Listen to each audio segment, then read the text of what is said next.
Talking Memphis Wrestling with Randy Hales, featuring Michael St. John, Pat Trammell, and special guests.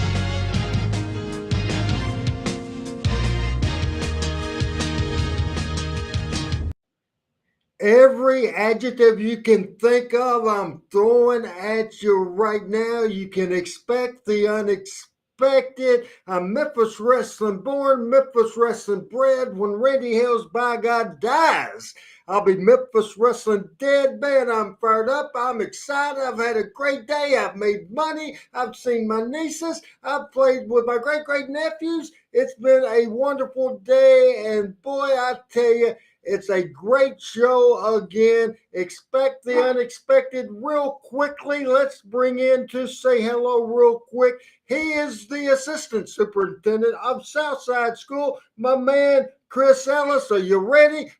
Can you tell? Do you see the fact? Boy, I am fired up. Welcome to the show, Chris Ellis. We need your audio on, Chris. I'm really fired up, Randy. I'd say you this fired up in a long time. So I'm excited. Hey, I was excited. I'm more excited now. I'm considering this even more than normal, like I'm laying out and producing and writing a wrestling television show. I expect excitement. I expect Pat to get mad at me after I get mad at him. I expect to be fireworks and excitement. Pat Trammell, come on down. Somebody say something about Randy Hales being fired up and reckless. Somebody said something about ORH being fired the F up. You damn straight. Welcome to the show. Thank you. Good to be with you. Hello, All Al, right. Walker, PJ. Still no, hey, hold on. There's some. I'll come in. What in the world is going on? Whoa! Come on. Here you go.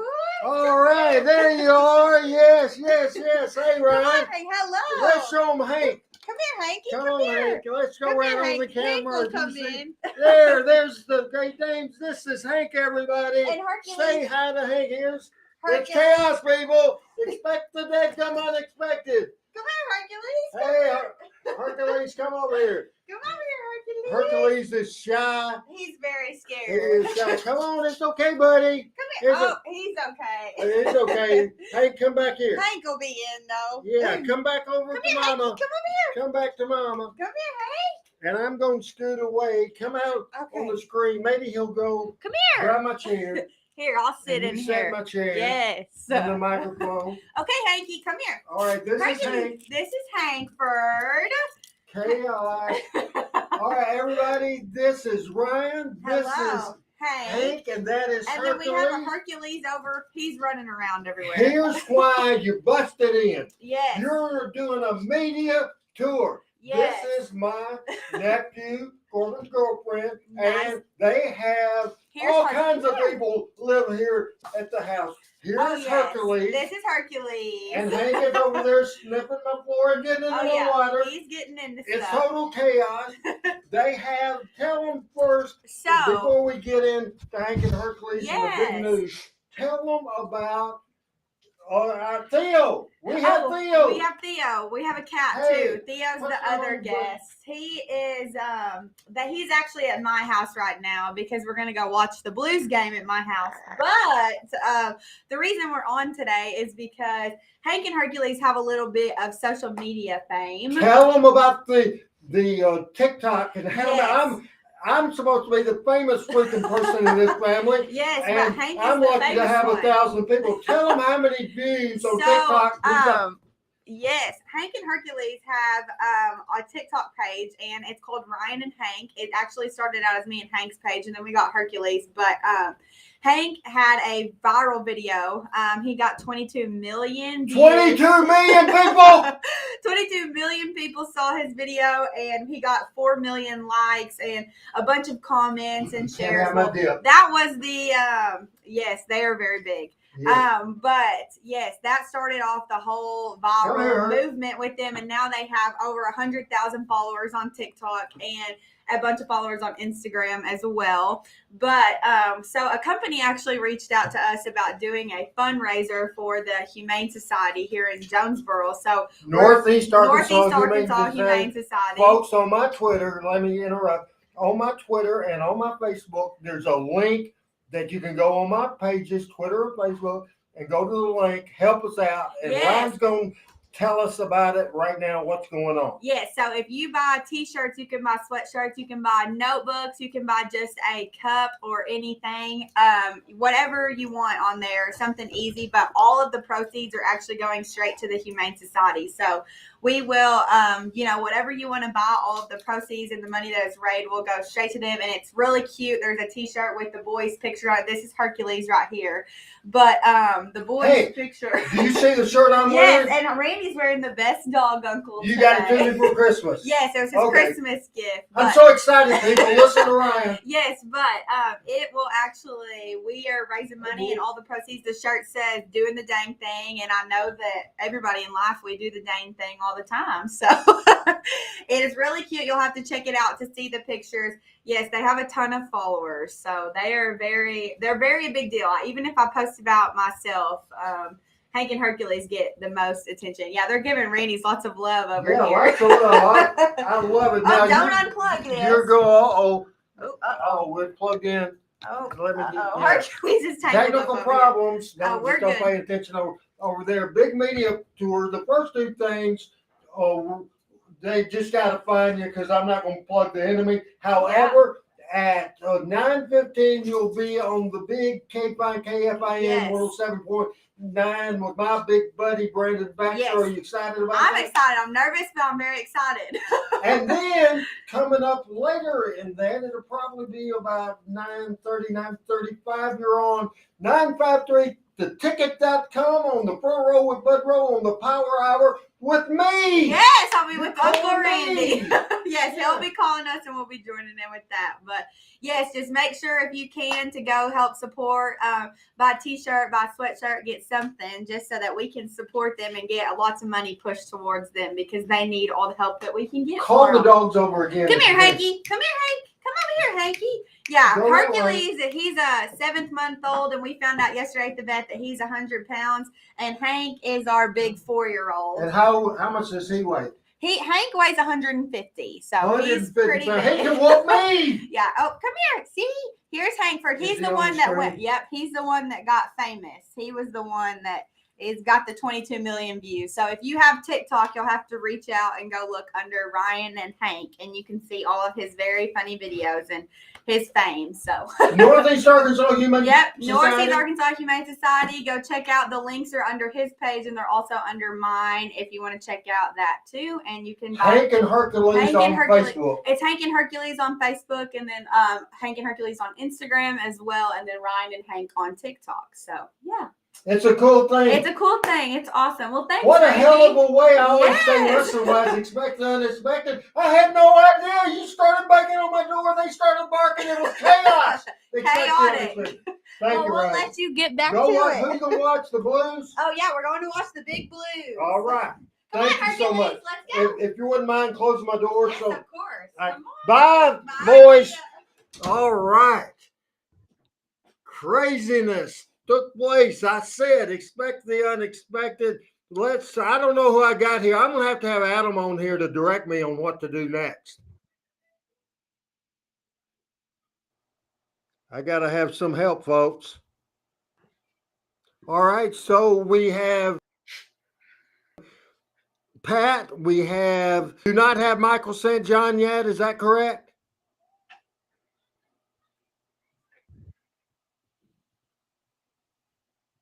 No Michael yet. All right. So can everybody good? So Pat, we'll start with you. That chaos segment we have, the fundraiser, the plug, man, it's back to the good old days. It's back to me being me. It's RH, the owner, the founder, the president of Power Pro Wrestling. And man, I'm fired up. Some said something about fired up and excited. And I am What did you think about Hank and Hercules? What did you think about Ryan? What did you think about that chaos, Pat? We will go with you first. I just am wondering, was it a shoot or was it a work? I don't know, but I tell you that those are some good-looking dogs right there, and they're obviously a lot more popular than any of us. But Well, I the tell you dogs what, weren't a work. The dogs weren't a work at no, I all. know, I know, but tell you what, I admire Ron, and I admire anybody that spends their time uh, working with animals that need a home. That's something really special. Chris And Ellis, what did you think about the opening chaos on this show, Talking Memphis Wrestling Today? I thought it was awesome. I agree with Pat. People who take time to raise money, take care of dogs and animals is just so wonder, touches my heart. And 22 million views is just blows my mind. Hurts That's my feelings. incredible. That is incredible. Yeah, it hurts my feelings. It's I hadn't absolutely. had 22 million views in my entire. I hadn't had a 200 views and 2,000 views in my entire life. All right. Well, Pat, why don't you help me out a little bit with all the chaos? I do not see my glasses. So help me out. And Adam, if you could take me out off the screen real quick. And Pat, help me out. And Adam, put up the messages on the screen for Pat to read. And Pat, go ahead if you can see it. Go ahead and read what our people saying. I have no idea. Oh, they're underneath the table. Go ahead and let me know what's going on with our audience. Well, Randy Myers is here, and Jeremy from Evansville, Indiana. PJ says you're really fired up. I think it's made us all a little bit nervous. Brooks is here. Jeremy, well, as I said, Jeremy's here, so we've got a lot of our friends here. I saw Al Tuttle, and let's see who else we got here. Randy Myers, real quick. Randy Myers, we have an interview scheduled at 9:35. It's going to be a phone call interview because chaos with the boys coming to the studio. It will be a phone call interview, but on 953theticket.com tomorrow. We'll go back to Pat to catch us up on what's going on. Brooks is here. Roger Calvert's here. Our friend Al's here. Walker Sorensen from Tucson, Arizona. We're spreading out in the world. So welcome to everybody. Excited to be here with you. I appreciate very much, and we'll get into the body of the show. We got Chris Ellis, we got Pat Trammell, and then Adam.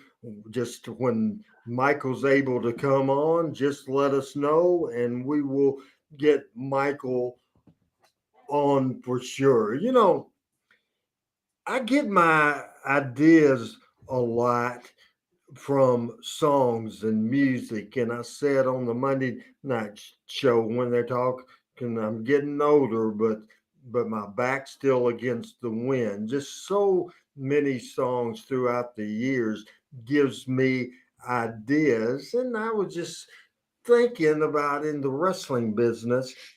I was thinking about how many people are gone and certainly not forgotten in our life. And what I want to do, and Michael, if you can, or Adam, if you can put the invite list in the comments, the invite link later on in the show, probably about 45 minutes, an hour away. However, we're going to open it up to the public, gone but not forgotten. So we are going to do a list that I made up. We have graphics to back it up, and we also certainly have videos to back it up. Then we'll get with Pat and his list, and Chris his list, Michael his list. And so this is a big show. We'll open up later on in the show because I want everybody to able to be on screen and tell your thoughts on who we presented today.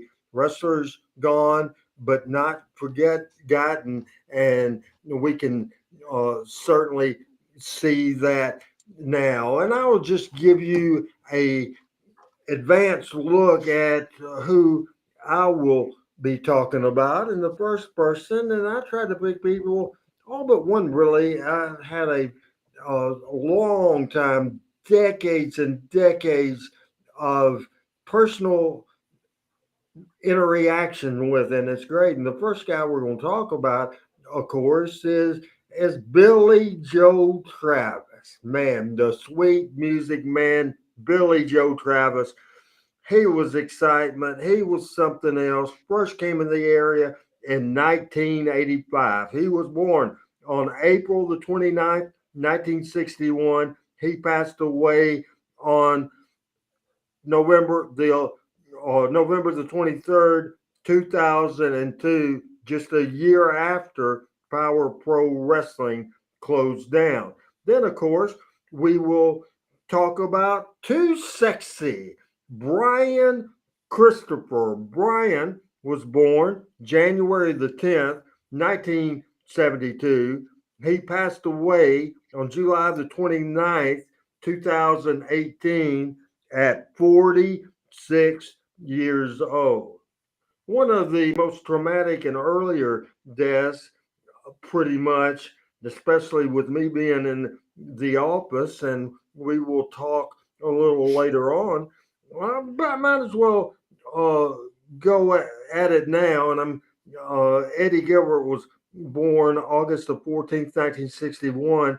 And there you see the cemetery plot of the Gilberts. He passed away too early in life. He passed away on February the 18th, 1995, at age 33. Now, Adam, little production notes, come back to me. I'll tell a story. And then when I finish the story, you can go with the next person on the list, and that would be Lance. But right now, I want to tell Eddie Gilbert a story and just give you a little bit about personal relationships and personal experiences, and talk inside baseball a little bit. Eddie Gilbert was just a few months older than me, and we became friends right away. I was a ring announcer at the time in Jonesboro, Arkansas. Would go to Blytheville and maybe Tupelo and different towns. And Eddie and I being the same age, we got along real good and we talked. And Eddie was pretty much the first person, I think he related. He knew I was around. He knew the fact that I obviously saw a lot of stuff and kept my mouth shut.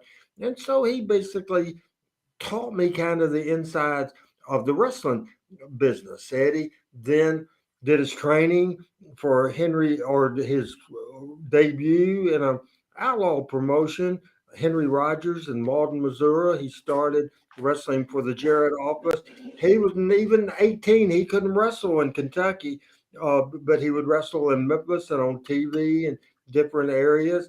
Finally, I could go on and on and on about Eddie Gilbert. Had great runs, memorable runs. The entire Gilbert family, absolutely iconic. There is no doubt in the world about that. Absolutely iconic, without a shadow of a doubt. In 1994, I started booking for sure. I started booking in 1994. Eddie was in and out, and then in 95 in February, he had left here and gone to Cornett, went to Puerto Rico to help Ken Wayne with the book, and I was on the way with Wolfie D from Memphis TV, had a cell phone. Not many people did, but I was on the way to the national matches, and Buddy Wayne called me on that cell phone. I was headed to Hendersonville, but I ended up going directly to the Nashville matches. I'll try to do this without getting shook up. It's just so sad. So Buddy called, and his son Ken was booking Puerto Rico, and Eddie was late to meet them to go to the town, and it was just absolutely heartbreaking. And he found Eddie passed away, and he called his dad, and his dad called me, and it was just one of the saddest things ever. So I got to the matches, and when Eddie Marlin got there, I told him what was going on, and Buddy said, "Hey," he said, "y'all are going to have to tell y'all need to tell Tommy and Doug." Well, I was close to Doug, and so I knew that I was the right person to do that. I didn't need to call Tommy Gilbert. So Eddie Marlin, in one of the hardest calls of his life, he called, and Tommy just hysterical and got off the phone. I needed backup, and Eddie was going to be with me. And I say backup in the way I just needed support. I called Tommy Rich, who was in Nashville with his mother, at his mother. So I said, "Hey," I told him what happened. I said, "I need help. Rush down here." Doug was running late, and he was living in Lexington, Tennessee. So Tommy got there first. Doug came, and I had to break the news. Tommy's support, Eddie Marlin's support, but it was certainly one of the saddest things that I've ever done. Gone, but not forgotten. We'll continue on this Expect the Unexpected version of Talking Memphis Wrestling. We had the unexpected when there was a knock and a bark at my door, and there was an actual run-in on this show. My nephew's girlfriend Ryan and their two great dames. It was Hank, it was Hercules. They came in. She plugged a big fundraiser. I'm wearing the world's greatest dog uncle. It was excitement for sure. Right now, I want to bring into the show Michael St. John. By goodness, do you see what in the world you have missed so far in this show? It's been craziness. Well, let me say this. I was watching on Twitter as I was connecting to the show, and those dogs, I'll agree with Pat. That's some good-looking dogs. Some of those dogs are better looking than some of the women Jerry Lawler's brought to the matches. I mean, hey. Michael, I want to get off subject a little bit, and I'm going to put you on the spot because you just jumped on here. I sent you a text. Did you get that text? About the link? Yeah. The link of an article I want you to read. Let me check. I haven't checked my phone. It's a text, an absolute text. It's news regarding the excitement. We're going to switch gears. No, I've not had a rep, but I do have the text. I have the text. So you have the link, and Sasha Banks and Naomi last night walked out of the WWE, and the whole 9 yards of the story. Would you mind reading that to us? No, not at all. Okay. Here's Michael St. John. Thank you, Randy. WWE officials had to make sudden changes to the main event of Monday Night Raw after the women's tag team champions Sasha Banks and Naomi walked out of the arena right before the show aired. The PW Insider first reported the news last night, and later the WWE confirmed it. The original plan by WWE bookers was the main event for Monday Night Raw at the Scope Arena in Norfolk, Virginia, was a six-pack challenge to determine the challenger for the WWE Raw Women's Champion, Bianca Belair, at Hell in a Cell, a pay-per-view event coming up on June 5th. Banks and Naomi were reportedly set to be in the match until they left the arena. When Sasha Banks and Naomi arrived, they were informed of their participation in the main event in a statement from the WWE. During the broadcast, they walked into WWE head of talent relations, John Laurinaitis, and with suitcases in hand, placed their tag team championship belts on his desk and walked away. According to the PW Insider, the plan was for Naomi to win the Monday night main event to face Belair, but they'll lose the match at Hell in a Cell. Banks was eventually set to lose to Ronda Rousey at the same pay-per-view, SmackDown, that is the WWE Women's World Championship. Both superstars had issues with the direction of storylines and were uncomfortable with who their opponents would be. Banks reportedly took her concerns to Vince McMahon, who decided to stick with what the WWE had already decided, prompting the stars to leave the arena. They claimed they were not respected enough as women's tag team champions, And even though they had 8 hours to rehearse and construct their match, wow, I hate those words. It gets worse. It gets worse. They said they were uncomfortable in the ring with 2 of their opponents, even though they'd had matches with those individuals in the past with no consequence. After Banks and Naomi left, the WWE changed the main event into a match between Becky Lynch and the Japanese girl, is it Asuka? Asuka, yeah. Spelled weird, but Asuka. To determine Belair's challenger, Asuka won the match. Even though the WWE has had many off-screen scripted segments, it is unknown if it is actually part of the WWE plan. Commentator Corey Graves mentioned Banks and Naomi's departure several times during the broadcast. The 2 stars have not made any statements or comments since the show. Monday Night Raw is a scripted live TV show whose characters are expected to perform the requirements of their contract, according to the WWE. We regret that they were unable to deliver as advertised tonight's main event. And that is the story that was published today in USA Today online. Is the WWE falling apart at the seams because Vince has lost control of the situation? Are the inmates running the asylum? Obviously, something the heck has happened. There's so much wrong with that. I can't even tell you. And the debate of the day is it a work or is it a shoot? Well, if it is a work, tell me one way. Maybe y'all can figure this out better than me, Michael, but tell me one way if it's a work. Tell me one viewer that storyline can capture and one person that will buy a ticket. Did the WWE not shoot themselves in the foot by going on USA Today and said the WWE is scripted entertainment? I mean, what the hell, Michael? What the hell?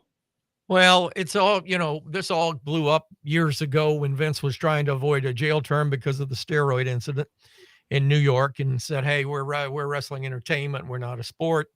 And we're not under bounds by the New York State Athletic Commission. And it's gone south since then. I was with Conrad Thompson today for about an hour, and we talked about some things that are coming up, but he never brought this up. So, I was a little taken back. I had heard earlier today and had read on Twitter that they'd walked out last night, but I figured it was something to do over, I just figured it was something to do over a script line. And when I heard about it last night, my first thought was, okay, they're planning to do something for the upcoming Hell in a Cell or maybe later into SummerSlam. Sasha Banks, I think, is an outstanding talent. I'm not that crazy about Naomi. I think, and I know Jimmy Cornette disagrees with me about Bianca Belair's, but if she didn't have a long ponytail, would she be the world's women's champion? To me, when you've got Becky Lynch in the company, when you've got Charlotte Flair in the company, Ronda Rousey, who they are paying millions of dollars to use her name and her NIL, her name, image, and likeness, and basically park her until they need her. Putting the strap on Bianca Belair's, and I know, and I don't want to be racial about this, but she is a lady of color, and I appreciate that. But there's some other women of color and other national origins within the WWE that could very well, to me, more exemplify the Women's World Championship. But I think this sort of is a reflection. I don't think it's a work. I think this is a reflection of the state of the WWE at this point. Somebody made the point that, you watch AEW and you watch, 90 wrestlers parade through in 3 weeks. And you watch Monday Night Raw and you see the same 12 wrestlers over and over and over again. So I don't know, in the stream, in the whole string of things here, and the whole, it's going to be interesting if this turns into a lawsuit. We know it's not a work. If it turns into where there's an apology and they come back, and then you got to wonder. Got to wonder. And I want to real quick, and I'm glad Pat's back on the screen, and I'm glad Chris is on the screen. I threw this at at all of us at the last minute and sent that text to Mike. Now, one thing we see how the WWE handles that, whether it's a worker or shoot, it don't matter. Them flat out going and said that was unprofessional, said it's scripted entertainment. To me, that's shooting themselves in the foot. But what do I know? The first quarter of this year, we've talked about it before, the revenue in the first quarter for the WWE, $333,448,000. The profit was about close to $70 million. Chris, I will start with you real quick, just real brief. I got to keep this moving. We have a great subject, and I got off track, which is my philosophy of good television, and this is television, and this is video, and it's what I want to do. But obviously, I don't think you were totally aware and read the statement. What was your thoughts when Michael read that? Well, I agree with Michael. This all started 25 plus years ago. And, to put it in writing that it's a scripted, et cetera, I don't see anything productive coming out of that other than to remind people that's what it is instead of focusing on the in-ring abilities. As far as I don't follow WWE, and as I've stated on this show, I'm not a big women's division fan either. So it doesn't move the needle for me either way personally, but it is newsworthy in the business that somebody that big and getting paid to be on top just walked out if, as y'all say, it is a shoot and not a work. I want to bring in Pat, and before Pat says a word, and I want Pat to come up on the screen with us real quick. And here's the deal, Pat, and I want to ask you in regards to something you said at the beginning of the show when we had the chaos with the dogs and all that sort of thing. And you said at this point, I really don't know what you meant about it, but I want you to go back to your time as a kid watching wrestling and when you had the suspension of disbelief. The deal at the beginning of the show where we had the knock on the door and the girl came in and the dogs came in, it was total chaos. And you said, I don't know if that's a work or a shoot. Would you rather know if it's a work or a shoot, or were you entertained by saying, what in the hell is going on this show? So comment about that, then comment about the reaction to what Michael read to us. I was entertained by it, and I always want to be entertained by it, and I really don't care about today. That was great. That was Randy at his best. Whatever. I agree with PJ on this. I think it was scripted, and I'll tell you why. And I'm interested in you have a great perspective on that. There are wrestlers in the Memphis territory that would come to you or Lawler or Jarrett and say, I need to be higher up the card. And you'd say, no, I don't. No, you don't. We hadn't got a program for you right now. We're where you need to be. And he would get ticked off and get on the phone and call Bill Watts, and he would call, Nick, and he would call Bob Armstrong and Ron Fuller, or he would call somebody and hit the road. Those girls are making $1 million a year. They're not going to walk out on that deal. I mean, I think that's just silly.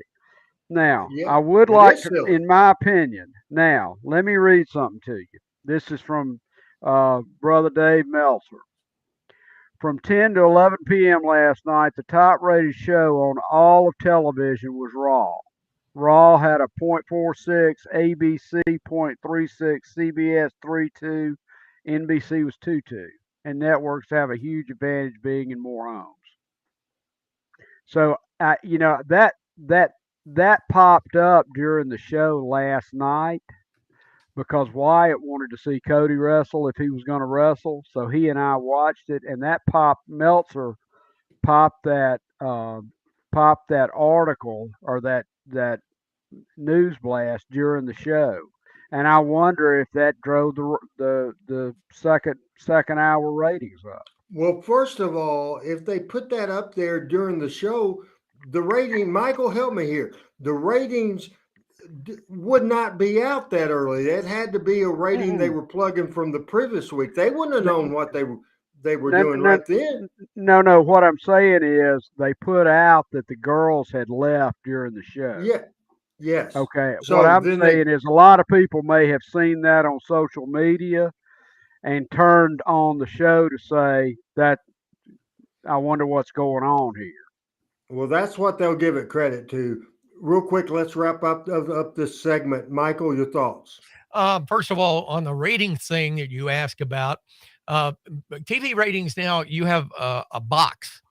If you're on DirecTV or Dish Network or one of the satellite-based systems that gets USA Network, they monitor, i.e., rating services, Nielsen monitors changing channels. Like right now, I'm trying to put the Cincinnati Reds game on the TV above me. And I just changed it off of channel 48 here in Huntsville. And so when I made that change, they immediately, that was recorded on a computer somehow, somewhere for Nielsen. So there is a running total minute by minute of all primetime shows and most live sporting events and also national news as to if you are a producer or you subscribe to that service, you can click on a site, go to that screen and literally watch the needle move as people come in and out of your program.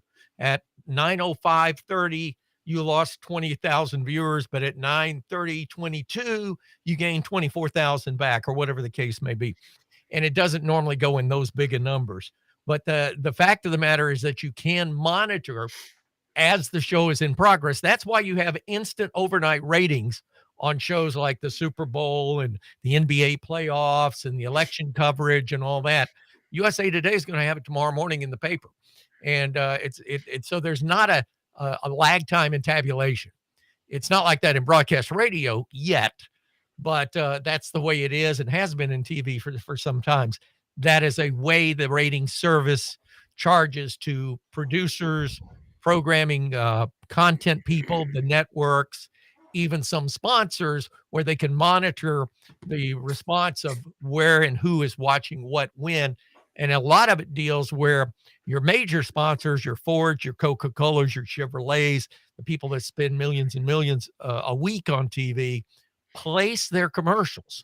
So next week, say if Chevrolet is sponsoring Monday Night Raw and they see that first half hour being the biggest half hour over the last 3 weeks, they request the WWE to place their Chevrolet commercial or their Ford commercial in that first half hour. So that's how that plays. Now, as far as the whole incident, we're not going to know for real, for sure. But again, I'm going to go back to what I just said earlier. If there's a lawsuit that results in this, which if it's real, I can see one coming, then we're going to know it's not, it's a shoot. If there's not a lawsuit, and again, there's an apology letter from one side to the other or whatever, then we know it was a work. One thing I want to do, I want to jump to the subject of the day. We have a lot to talk about, and we're going to backtrack, Michael, a little late getting in. And I want to tell, we've already talked about Billy Travis, and one story I want to tell that was funny. One night in Louisville, Kentucky, it was Jeff Jarrett, Frank Morrell, me and Billy going to Louisville. We came back. Frank was driving, not drinking. Everybody else was drinking, and I was drinking a lot and drinking Jack Daniels. And Billy started being cocky because he was drinking too, and he was running his mouth. So we get that. I am flat out big time drunk, and end up Jeff had to take me home.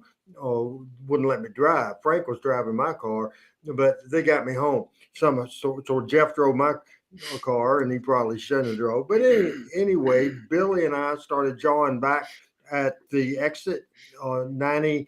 It was exit 97. Remember the Cracker Barrel, Michael, and the Exxon right beside the Cracker Barrel at exit 97? Absolutely. Ate there many a time. And that was the meeting place where we would leave. We'd leave right on there Wednesday. In Goodlettsville. Yeah.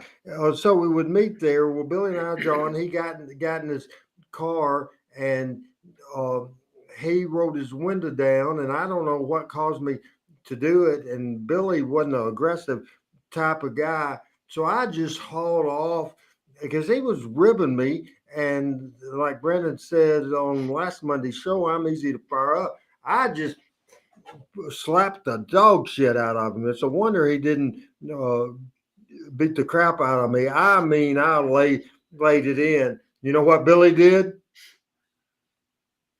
Any guesses? Anybody? Laugh. Laughed. That's what I had. Yeah. No, he said, Randy. He was shocked. He said, Randy, you hit me. He rolled up his window and drove off, and we never talked about it again. I didn't apologize. He didn't apologize for stirring me up. He didn't say anything about the slap, and I didn't either. He drove off. You work with Billy Travis a lot, and I don't have any video, but we showed it many, many times. Personal thoughts on Billy Travis, who is gone but not forgotten. Loved working with him. Absolutely loved working with him. You know, he'd piss off guys in the locker room all the time because he and I think that's a great story about him, because he would let things like a duck has water roll off of his back. That's what was Billy. And Billy was a kidder, but he was extremely friendly. He was extremely competent in what he did. I used to love the way he threw punches. And the one thing I thought that Billy Travis had, he had that charisma. And you just, when you were around Billy, you sort of got uplifted. And when I heard of his demise, I was very sad. I was very saddened by the whole thing, because working with Billy, he was always willing to do whatever it took to get things over to the people. And I just, he's a great guy to work with. I really, and it's sad that he passed, because I think even in this day and time, he could have very much been like a Ricky Morton and Robert Gibson, somebody that was still around, still making appearances and so forth and so on. But very, very sad that we lost him at a very early age. The second person we talked about is Brian Christopher. So we'll get everybody's comments about Brian in just a minute, and I will tell a story about that if we could put the graphic of Brian up there. Brian, I knew from the time he was probably 11, 12 years old. Brian Christopher was born on January the 10th, 1972. He passed away July the 29th, 2018 at 46 years old. So here we go. And there's several points in this show that I could get emotional. And this is probably going to be one of us. Let me tell you, the first time that I started going to Memphis and started flip-flopping with Lance, he'd do the opening match so he could open the show. I'd do the second match. He'd do the third. I'd do the fourth. He always did the main event. But on the front row, every single week was Brian Lawler, before he became Brian Christopher, and Kevin Lawler, and they were there every week, and they were big fans, and they enjoyed the matches real quick, so much, and they were enthused. So we had the relationship there. I was away, mad at Jerry Jarrett, and was away, and when Brian started his career. But I always knew that this kid had charisma. And I used to say, Brian Lawler is going to be a big star. He's got it. Whatever it is, he's got it. So you've heard the war stories about Brian, and I can tell you my stories. Never had one cross word with Brian Lawler in my life. I liked him. Would he get on my nerves? Because he'd make that long shot from Memphis to Louisville. He'd be late every week. If you were in the car with him and you go into a gas station, I think it was Rib, it'd take him 2 hours to buy a can of Coca-Cola. I mean, he just got in no hurry and that sort of thing. But professional relationship and as friends, it was great. Then Power Pro went away and I went away, and you would hear things that Brian had demons, and you would heard Brian was released from the WWF. I can tell you right now, in the entire time, and Michael was there at that time, but in the entire time I was around Brian Christopher, and I know what Chris Ellis is saying right now because later on he had experience. We want to get with that today, but I know a lot of hell. I've just been quite honest with the fact I've had demons. I'm just telling you, personal experience.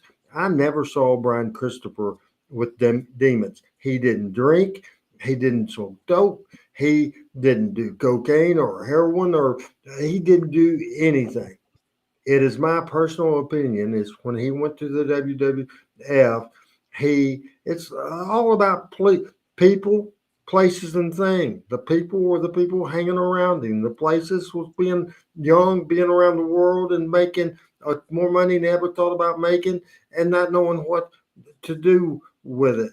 People, places, and things. And the things was the silly stuff he was doing. So he would do independent wrestling. And then after several years not being around him, he would come to Memphis when I was running Jerry Lawler's Hall of Fame Bar and Grill. Lawler called me one morning. Lawler called me one morning and said, "Hey, I just got a call from 201 Poplar, which is the Memphis City Jail, Shelby County Jail," and he said, "Brian, some kind of silly things, been arrested." And it was about some guy that was making Brian all kinds of promises, and he said he put him up in the hotel, and they got a room together. Well, the guy didn't pay for the room; it wasn't Brian's fault.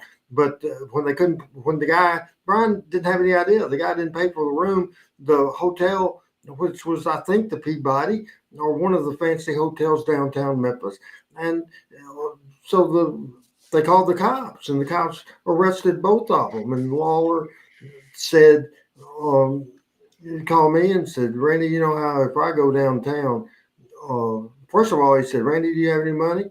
I said, "Yeah, I got money." And I said, "How much you need?" And he said, "I don't know what it can be." I said, "I hadn't made the deposit from the club last night. I got all the money. I got money."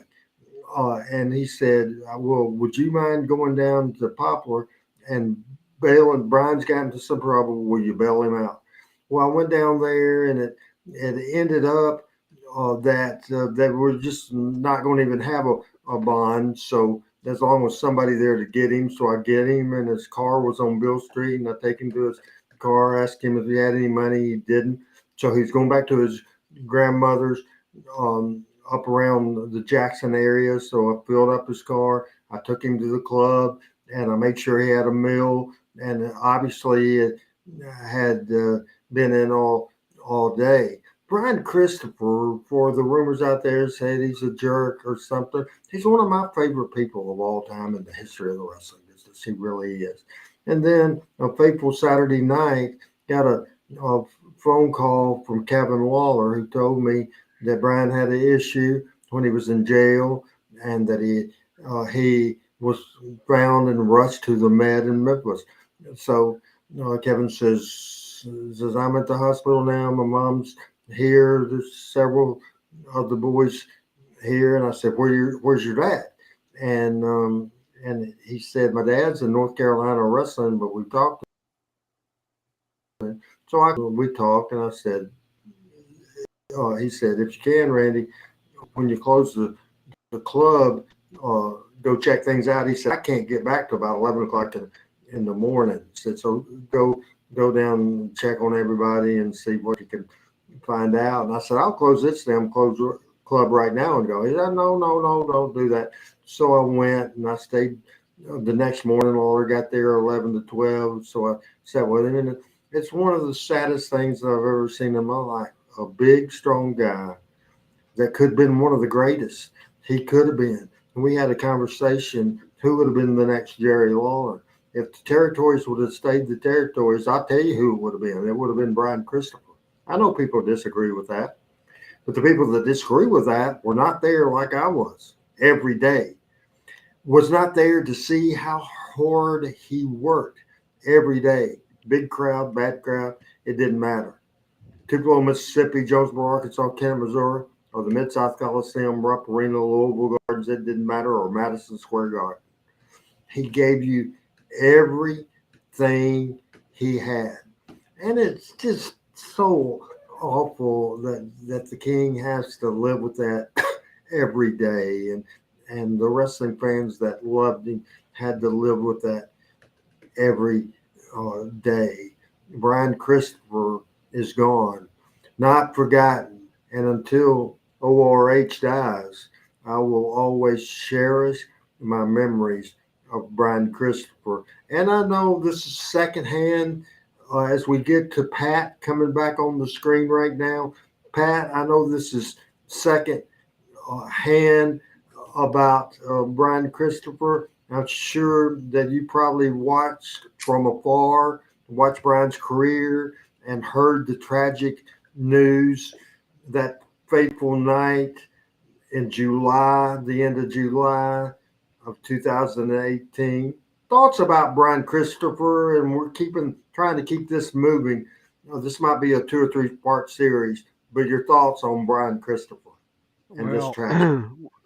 Well, first, my condolences to you because obviously, I mean, I was really moved by what you said there, and I mean, I was thinking about when you were talking about when he was in the territory and then he went to the WWE, and I know, and look, we've all been young guys, right? And I remember when I used to be on the fence crew and do physical labor and go drink beer all night, but you're burning, 15,000 calories a day. Well, when you're working in a territory and you're wrestling every night, you have a bunch of beers, so it is what it is. You're young and athletic and all that, but the WWE where you're wrestling twice a week, and you're getting a whole lot of money. It's a lot of money and a lot of time, and a lot of times for young people, it's just hard to get yourself in a position to, kind of live life without distractions. But Randy, that was really moving what you said. And I don't really want to add too much more because I think that says a lot of all of it. I want to bring in Chris real quick with his thoughts on Brian. And here's the thing, and as we talked about Brian, and there's more we'll talk about. This is a sensitive issue. There's a lot out on Brian, but I'm here as somebody that rode the roads every day. I'm somebody that was with him every day, know how hard he worked. I know how much he loved wrestling. I know how much he wanted to follow in the footstep of his dad. You can watch the Power Pro stuff we're watching right now, and Adam will tell you that even though he was with Scotty 2 Hotty and in the WWF full time, he would make and didn't pay him a dime for coming to television. He would do any TV and he was happy. Why was he happy? Because he was on Channel 5. He loved this business, and demons aside, believe me, I've had him. He was a great guy. And Betty Butler said that who was around Brian a lot. And during the down period of his life, because the exit from the WWF, WWE had happened, but she saw a Brian Lawler that was still friendly to her and treated her good, and it was good to the fans in the back or with sponsors, with other people, maybe not so much. Just real brief thoughts on Brian Christopher, Chris. Well, I agree. What I want to go with what Pat said. It's very well said, Randy, and much admiration and respect for you and Brian and your relationship. He was a tremendous talent, tremendous charisma, natural ability. Thought he could have been a big star for years and years, especially if the territories had come along. I only had the last show I ever wrestled on. Actually, I was on the show with him and R-Truth and a couple other name guys, and of course they were the draw that people came to see. And he was just a talented guy that unfortunately had some things. But I mean, we've all had things, and we're not here to judge, or we've all got our own things we've dealt with in our past, and some still do today. So that's for somebody else to decide. But I think he's gone far too soon. Obviously, hated for the king and his family and all of his friends like yourself. It's a tragedy, and it's just sad. Michael, quick words about Brian Christopher. Never had a problem with him. Never would have thought that he would have fallen into the deep hole. I'm going to make a quote here that I was told 40 years ago in the radio business. Cocaine is God's way of telling you make too much money. He gets to New York. He gets in with a crowd that was pretty persuasive, and to be one of the guys and one of the boys that goes from drinking beer on the road in Elizabethtown or Bardstown or Goodlettsville, Tennessee, to doing something heavier and better or worse rather, that ends up causing you to have a situation that you have a hard time and can't get out of, and most people don't get out of it. I always respected him.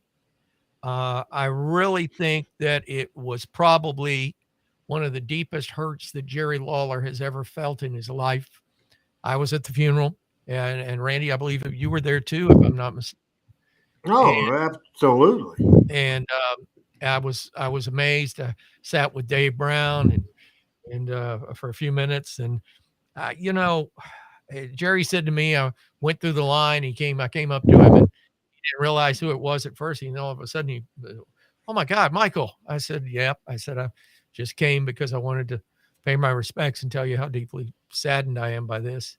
And Jerry Lawler looked me straight in the eye, and probably in one of the truest moments I've ever had talking to Jerry said to me, he said, "We're not supposed to bury our kids."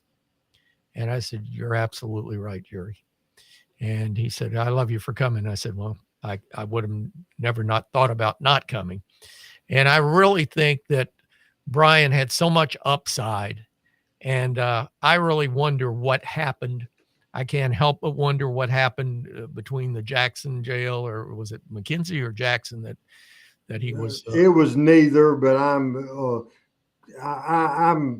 at a loss for words to say where it was. Yeah. Well, anyway, I know it was in West Tennessee somewhere. Yes. And it was just it took me of all the people you don't expect something this tragic to happen to. Brian Lawler would have been one of the last. Brian Christopher would have been one of the last. It was in Hardeman County. Hardeman County. Okay, he was one He was one of the last people. Bolivar, Tennessee. Tennessee. He'd have been one of the last people I would have thought that would have met this end.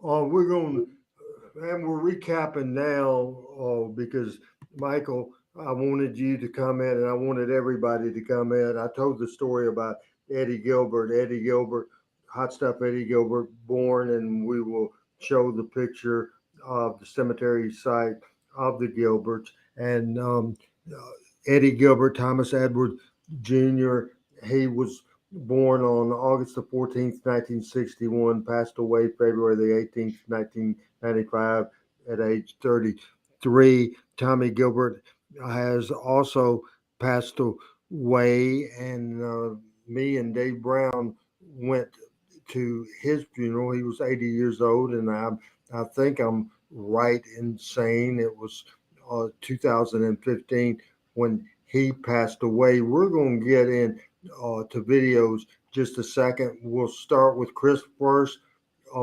Real quick memories as a fan of Eddie Gilbert, and what did we lose? What did we lose by losing Eddie in a shock? I mean, I was a heel. I've always been a heel guy. He was a great heel to me. But the thing that stands out to me at this moment is turning on the USWA show, and they started off with the dance video. Yes. And the video of Eddie and, the announcement that he had passed. It's etched in my memory. I mean, from 27 years ago, I remember it like it was yesterday. That's great comments. And Pat, I wanted to get your comments too before we get to Michael. And we're trying to, as we catch up here, and we have a 10-minute video to show, we're trying not to rush through, but concise thoughts on Eddie Gilbert. Well, he was incredibly athletic, and as Chris said, such a great natural heel. But I'll tell you, I've learned over the years that he had a real, and I've heard people that I respect a lot, including you, say he had a real mind for the business. And I know he booked in Puerto Rico and did a lot of that type of thing. So we lost talent in a lot of ways. No doubt, no doubt about it. Michael, your comments on Eddie Hot Stuff Gilbert. I got a chance to work with him very early on. Second generation of anything is always better. He was certainly that. But I'll tell you, Eddie Gilbert probably, had he not met a demise, would probably be one of the top stars in our business even today. I really believe that. I agree. He could work. He could do anything. And I always thought, and after his passing, and it was brought up to me by several people in several different arenas and things that I was doing with wrestling, really up until the mid first decade of this century, of how much Eddie was heartbroken. He fell in love with Missy Hyatt. I mean, that wasn't only a work on a wrestling show. That was one of the first incidences that, much like Randy Savage and Elizabeth, and it was a fairy tale. And I think when that all went south, I think it took a lot out of him emotionally. And I don't think Eddie was never the same after that emotionally. As a wrestler, as a human being, as a professional, very few could ever be better. The question that I was bring up was Eddie Gilbert getting to the point where he was almost in Jerry Lawler land with the fans when we lost him? He was getting, to me, he was getting very close to that pinnacle that Jerry has maintained for all these many years, and well-deserved, I might add. But Eddie was really climbing that ladder to that point. Let's take a look at some of his work, guys. And I think this is not a Jerry Lawler related video, but this is early on when he switched heel. This is in 1984, and this is absolute classic stuff. And Michael, as I catch my breath, you can talk over it. Everybody can talk over as we watch this. The video is not the best in the world, but let's watch. Now, the voting is done in the spring, and then the presentation is made at the annual convention. And Wrestling Fans International are holding their annual convention this week.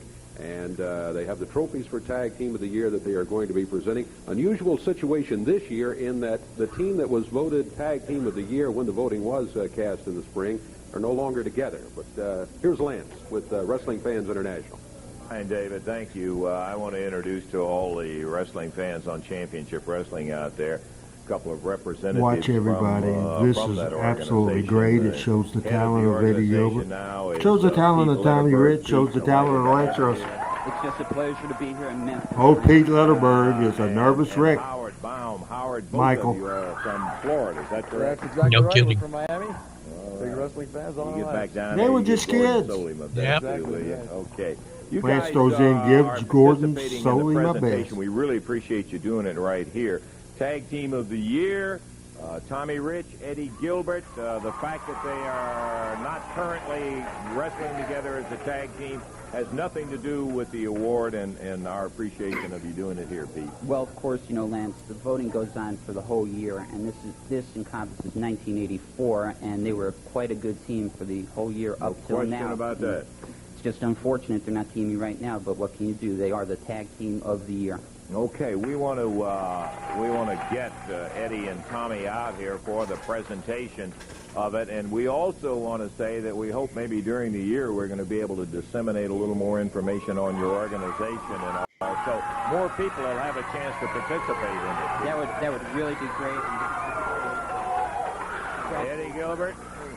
Okay, we congratulate you. It, of course, is rather an unusual situation, and I don't have to go into that But there is your trophy as one half of the Tag Team of the Year. Well, Lance, thank you very much. I'd like to thank the WFIA, thank all the people for giving this to me. It's unfortunate, though, that it looks like you'll probably have to take Tommy's to him because maybe you people out here don't realize it, but Tommy is our international heavyweight champion now. He doesn't come to television anymore to do interviews or wrestle here. He goes all over the world now. Memphis doesn't really mean that much to him anymore. He don't show up here. He's such a big shot now and a big man on the totem pole. And but you know, he's the one that turned his back on me. He's the one that turned his back on these people. And if it's still up to me, there'd be a Rich and Gilbert team. But no, he's really a big shot. But today he couldn't be here because of one reason. Because he's still probably running from me from the last time we met. Because he's such a chicken and such a coward, brother. That's all that's wrong with him. So I like to thank everybody for my.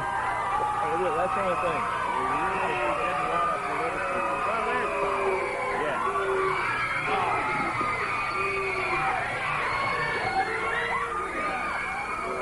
Tommy!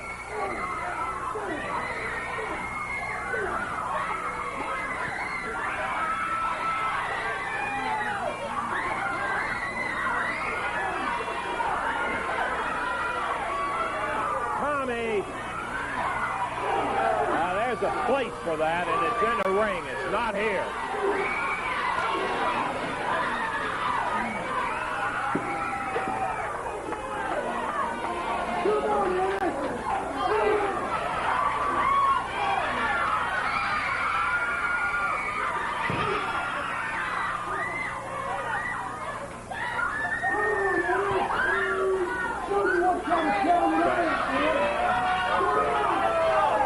Sorry, Pete and Howard, and we thank you for coming here. We're going to take time out, and we're going to be back in just a moment.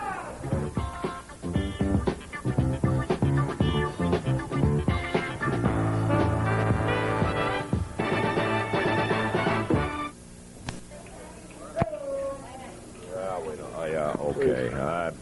Eddie, you need to get that bleeding stopped. We've got another segment coming up here right now. Lance, just give me a chance, please. You know, I feel like a fool. I feel like, please, I feel like that maybe I have done something terrible. And I've done something wrong. And maybe Tommy was right when he said that. I feel like I've let everybody down, Tommy, you, these people, all the little kids that ever looked up to Eddie Gilbert, and I've turned their back on them. I was jealous. I was envious because you're the champion. You had the title matches. And Lance, if there's any way to get Tommy out of here, because, and I don't know, I know you could have something to do with this. Let me say this to you. Maybe you can tell Eddie Marlin from now on, there won't be any more matches scheduled between Tommy Rich and myself because he can win them on forfeit. I will not show up. I'll not wrestle him anymore. Because if Tommy's watching these people, this represents that the people of this country and the WFIA voted us Tag Team of the Year. And Tommy, you're just like a brother to me. And it's taken a long time for me to come around to my senses, but I've been a little crazy and I haven't been right. But now I realize it because you beat my brains out here in front of these people and everybody watching. And I've been wrong, Lance. Well, I've been wrong, and I can admit it. I'll admit it to everybody here and to you. It takes a bigger man to do that. And I don't know whether Tommy has any desire to come out here. If there's any way at all of this promotion, if they can get Tommy in, because I've been wrong. I've acted stupid. I've come out here. I've said things I shouldn't have. And no, I don't think so. I've just kind of been in my own world here lately, and I'm sorry. I apologize. And if we can get Tommy in here, I'd like to just tell him this face to face. Eddie, you need to get that bleeding stopped right now. Tommy, please. It's please. An unfortunate situation, but I appreciate you being man enough to stand up here on television and say it. You're right. You were right about everything. I haven't been the man that I said I was. You're a better man. You're twice the man I am. You're a former world champion and international champion. And all I'm saying, let's forget it. These trophies mean more to me, and these people mean more to me and you as a tag team partner mean more to me. And let's get back together, and let's be the team we were, and let's have that friendship back that we were, please. Please. Great ending. I know it's difficult. I'm sorry. I was wrong. You'll be there. In other words, anytime I need you from now on, Eddie Gilbert's going to be there, is what you're telling me. I'm telling you. Please. Just please accept my apology. I'm doing this in front of everybody so everybody will know that I'm not ashamed of admitting I was wrong. And I was wrong.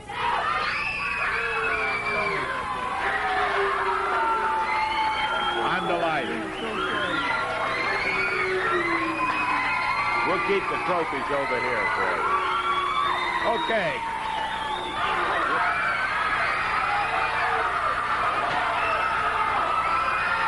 I don't believe.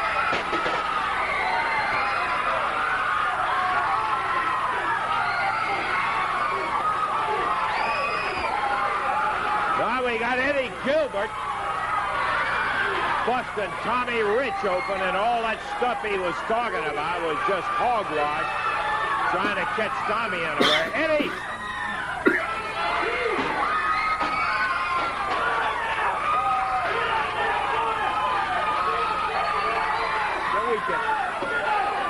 Let's get this guy out. Boy, you deserve anything you get from now on. I'll guarantee you that.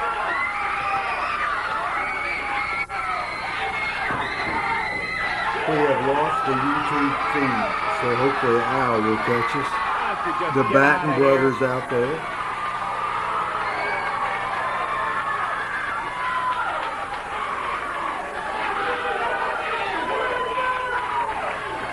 Hey, yeah. Watch him.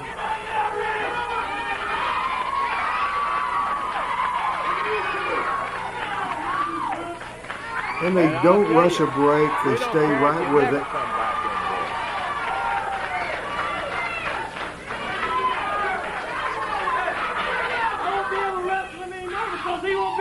Yeah, well, just get out of here, Eddie. Nothing smart about that or anything else. Lousy, low thing to do in there. You can help Tommy back. Yeah, thank you. It's a bloodbath at this WNC TV studios. Jerry Calhoun out, got coffee out. Okay.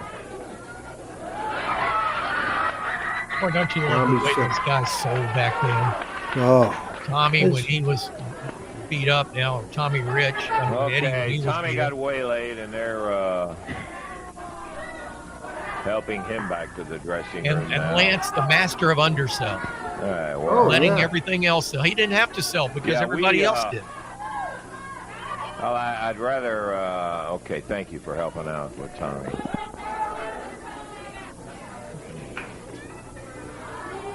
When we have incidents, I mean, such a great emotion by Lance. Just great. We have a presentation coming up. Yeah, it was absolutely amazing. First thing, real quick, Chris, if you talk about your feelings of Eddie Gilbert and also talk about what we just saw in that video. Well, once again, I remember watching it live, and I remember thinking Eddie's reeling him in like a fish. That's what I remember, him down on the knee and pleading and all that. I thought was masterful. And the other thing I think is masterful, and I think of you, RH, and Michael, is Lance's phrasing. How many announcers use the term waylaid? He got waylaid. I mean, but you're in Memphis, Tennessee in 1985. Everybody knew what that meant. So it was perfect for the situation. No doubt about it. Pat, your comments. It was just great. I mean, I love that. I have not seen that clip for a couple of years, but I love every minute of that. And the fact that it's unscripted wrestling, and Lance being being the gracious host to the two young guys, and they're looking a little nervous, and they're giving their heroes those things, and Eddie just played it so well. I mean, that's great. That's just great Memphis wrestling right there. Comments from Michael St. John. Great segment. Sold tickets, sold the angle. I mean, that was human. It was a human story. It was two people that was mad at each other and getting back to each other in different ways. I think I have to say it, and I'm biased, but the stamp on the envelope with Lance Russell, and I think, Coach, you made a great. And I've always said Lance was a master at the language, which made him so good. But he was also the master of understatement. That he let pictures tell the story where he wasn't getting all fired up and riled up. And I remember one time when New Jack was in the territory, and they had an instance, and New Jack pulls a baseball bat out. And Lance is like, Lance doesn't go crazy. Lance says, and New Jack's got the bat. And it was like, it sounds like he's coming to the plate to take, to take part in batting practice or something. But to me, that was a great, there's so many of those in the history of Memphis Championship Wrestling, so many of those segments that are so far above and beyond anything that you see on national television now or in the last 20 years. That just personal issues telling the story, pictures telling the story. Absolutely. And we've seen in the video the great job Lance. And again, certainly still think of Doug Gilbert and Peggy Gilbert and Kim Gilbert. They've lost Eddie Young at 33 years old. And certainly Tommy Rich, I saw him or talked to him on the phone Saturday night. Didn't see him, talk to him on the phone Saturday night, doing good. It goes down to, as we do, document the history of Memphis wrestling. We mentioned the one guy, and he's gone and not forgotten. OLR, the greatest wrestling host there's ever been. There's no doubt about it. Lance Russell. And there, the picture of old Lancer looking at a classic picture of Lance Russell. Lance Russell was born on March the 18th, 1926.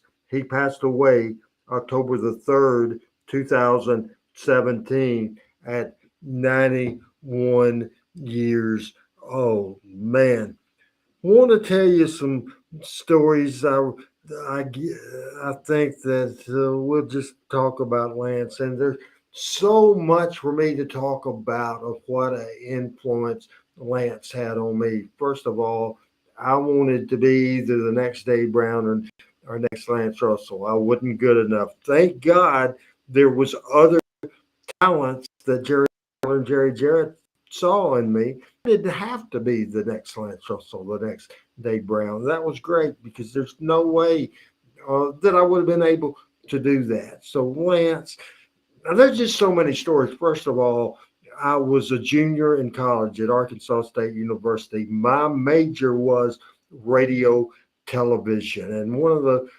classes was a TV production class. Each student had to produce their own show, get their own guests, get their own cameraman, director, all the thing.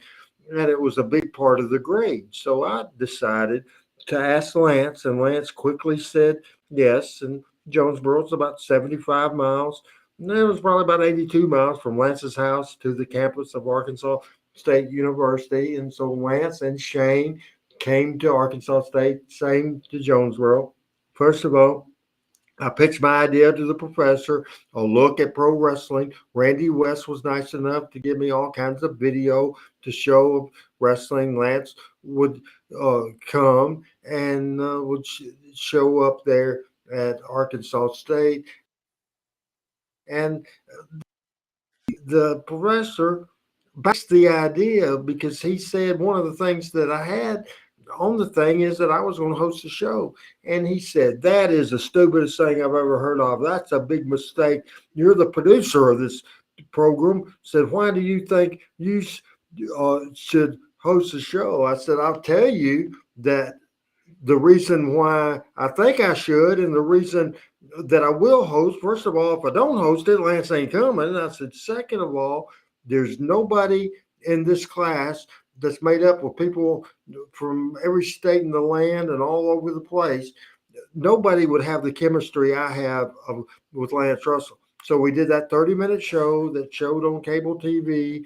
I got the best grade of the class. The instructor said it was the best grade he'd ever got anybody for that project and of me there. The other thing that when Lance, as he was later in his life, and he was had turned 91 years old, and he had a daughter that had cancer and was at the end of her life. Lance at that point had moved several years before with his wife Audrey to Pensacola area where Shane, his son, was living. And so Shane got a call and said his sister was about to pass away. So Lance and Shane and the dog came to Memphis and was staying at the daughter's house. And the daughter passed away in a hospice type of place. And Shane got the call, went in to tell his dad. Well, his dad had fallen. They took him to that same hospice place. And he passed away a few years ago.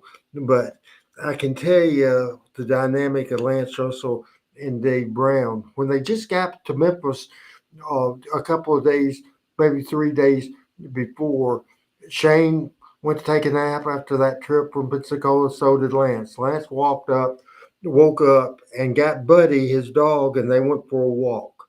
Well, Lance fell down. Buddy right there with him, he fell down.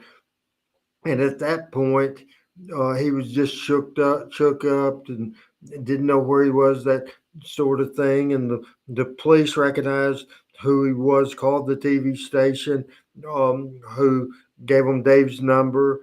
And they said, Mr. Brown, we have Lance Russell here, and he's fallen, and he's all by himself. What do we do? And Dave says, I'm already in my car. Where are you? And they told him, and he said, I'll call his son. I'm on his way. Dave Brown dropped everything, because if Lance Russell was in trouble, by God, Dave Brown was going to be freaking there in a heartbeat, and he did. Lance passed away. The day before he passed away, I went out to the rehab and was able to say my goodbyes. Jerry Lawler went after I went a couple of hours, and one of the hardest things that he's ever done. A lot of wrestling people at the memorial service in Memphis, and then we had one at the bar and grill. One of the absolute saddest days of my life, from the greatest wrestling announcer ever. Lance had so much chemistry with any wrestler. Lance was just a great human being, absolutely a great human being. And I'll have Michael talk more in detail in a minute, but I want to say that Lance had the perfect timing, and he could do mad, and he could do sad, and he could do funny. He could do everything. This is one of the greatest clips. This is a rib in Evansville, Indiana. Lawler and Lance did on the doctor, the physician that appeared in Evansville every Wednesday, take blood pressure, check the wrestlers out, check the lights, all that kind of stuff. This is how good Lance Russell was, because you saw him in the bloody angle. You're going to see him right now. Well, I know you got a really tough match coming up. That's right. We're going to be looking forward. You know, I always enjoy coming to Evansville, and I've had some of my toughest matches in Evansville, Indiana. And I'd like to do something just a little out of the ordinary today, if I could. Most of the people don't realize, what goes on before a match down in the dressing room, what takes place. A lot of the wrestlers, they have to come into the towns early, and they have to get there. And there's a commission, an athletic commission doctor in every city. And we have a fine one here in Evansville, and he checks all the wrestlers, and his name is Dr. Schriefer. And I'd like... Yeah. Dr. Schriefer, this is Lance Russell. Hey, Doc, how are you? Pardon the microphone right there. Okay. We've had the pleasure of meeting you on a couple of occasions before, and we're delighted to have you with us on this interview for Evansville in here. You have been in the business of inspecting the wrestlers for what? How long? Oh, checked them about 16 years. Oh, and you check them over for what there? Yeah, blood pressure and heart and chest. Anything I see wrong, which may disqualify them, I disqualify them on certain conditions. And most of these guys really pretty amazing physical specimens? They're good specimens. Most of them are real good. You know, they take a lot of backdrops and things like that, and it's got to shake them up. I know that they get banged around a lot. Well, it's bound to shake them up, but fella, you know, most of us know how to fall. I played a little football in my days, and most of us know how to fall basketball. And you usually know how to fall a little bit, land on your legs or something like that, or on your feet, and sometimes takes the pressure off. Well, I've heard that from all the traveling that they do. What's all of that? And you know, a lot of the backdrops, and a lot of these guys have hemorrhoids, and so really, I've heard that it's a tough way, and I assume. Probably. The doc sticks his finger up our ass and checks us hemorrhoids. Come on, before the match. Is that true? No. Well, I don't worry about the hemorrhoids. I don't worry about really? No, I'm not kidding you. Hey, just come on, Jerry. This is a family show. We're gonna have to cut it. Yeah, that's all. Get out of here. Yeah, it's very nice. That's right. Thank you. Pleasure, and thank you very much. Come on, he's got it. Hey, come on, Jerry. That's enough. We're not gonna have it.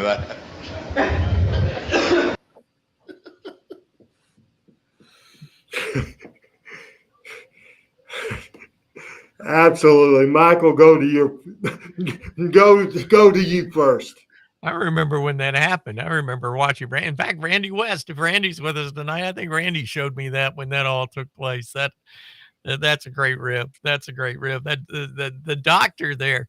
He was so typical of back in the day, in those days, as the quote unquote the team physician or the doctor that would come to sporting events. He'd always be that, you know, different kind of guy. But that's priceless. That's priceless. Let's talk about Lance's performance in that deal. Great actor. I mean, come on, let's admit it. I mean, Lance he was on the big screen. He deserved to be on the big screen. He was a great.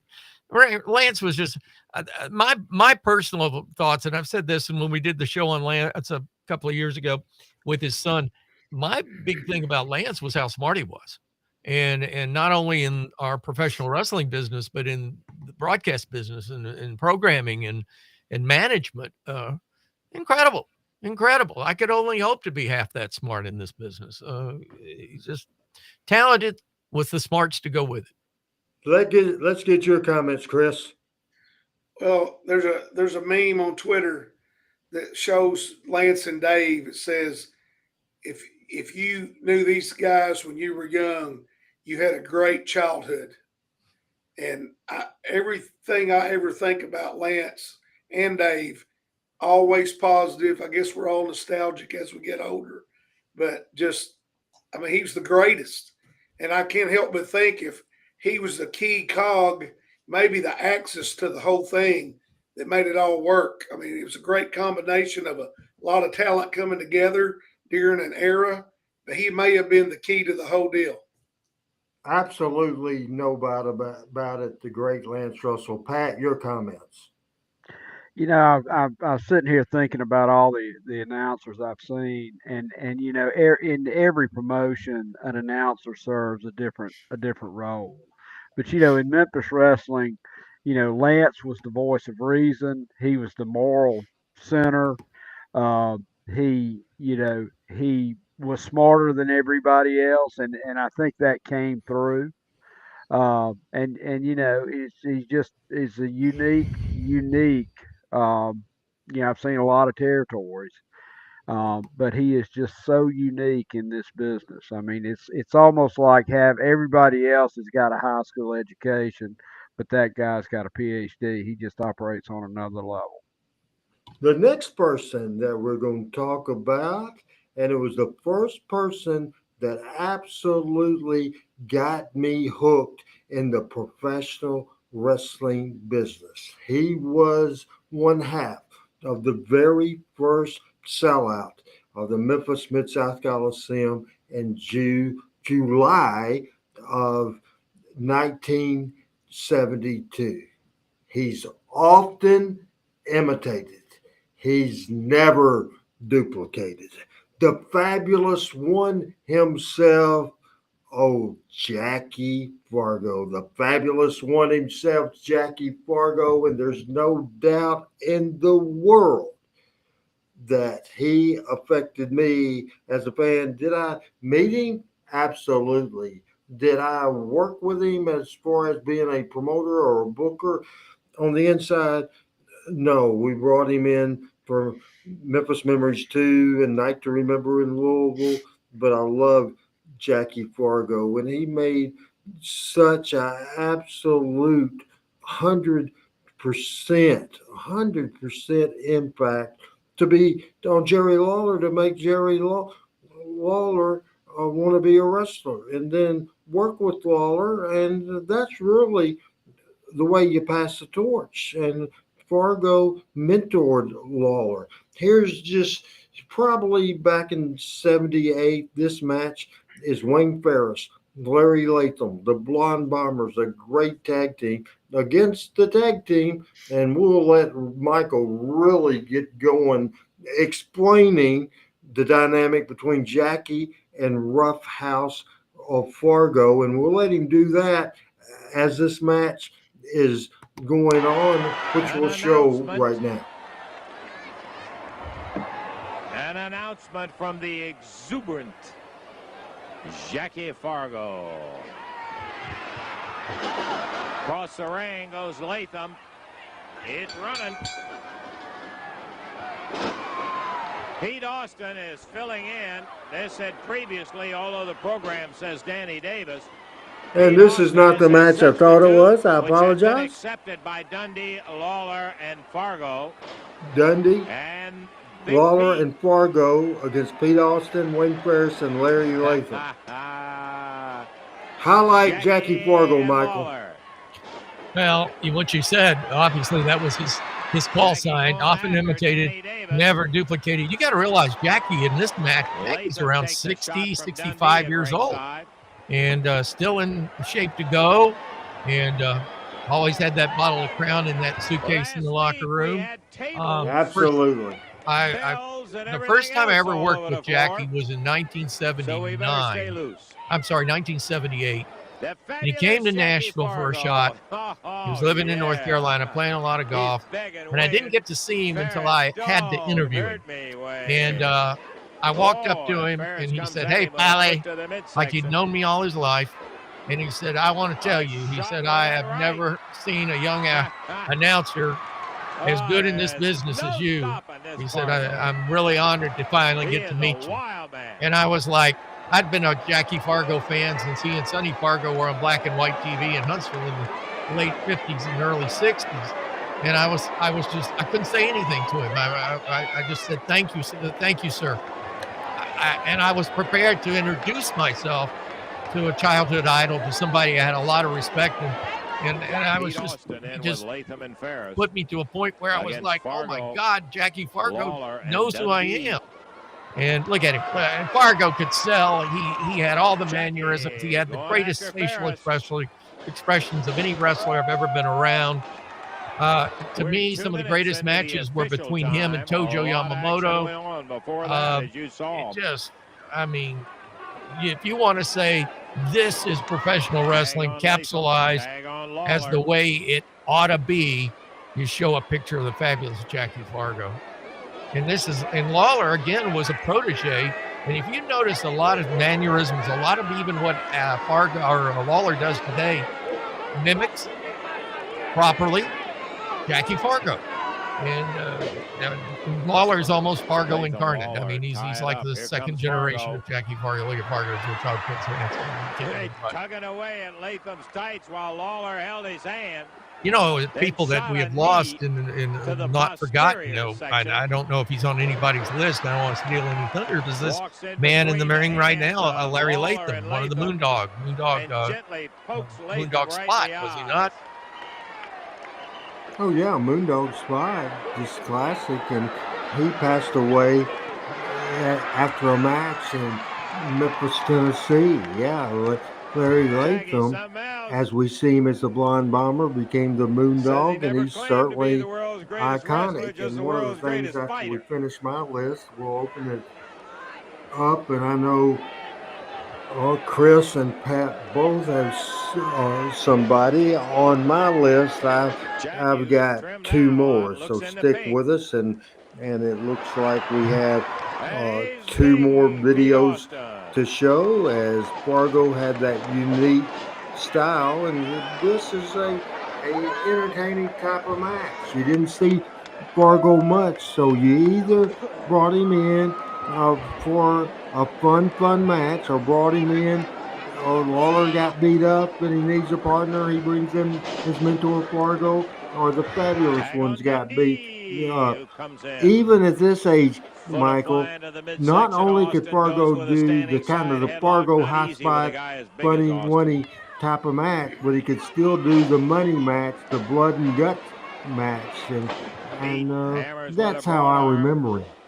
Oh, absolutely. And the thing about Jackie Fargo that, a lot of people don't realize is back in the dressing room, he was the one that the wrestlers would go to and ask their opinion.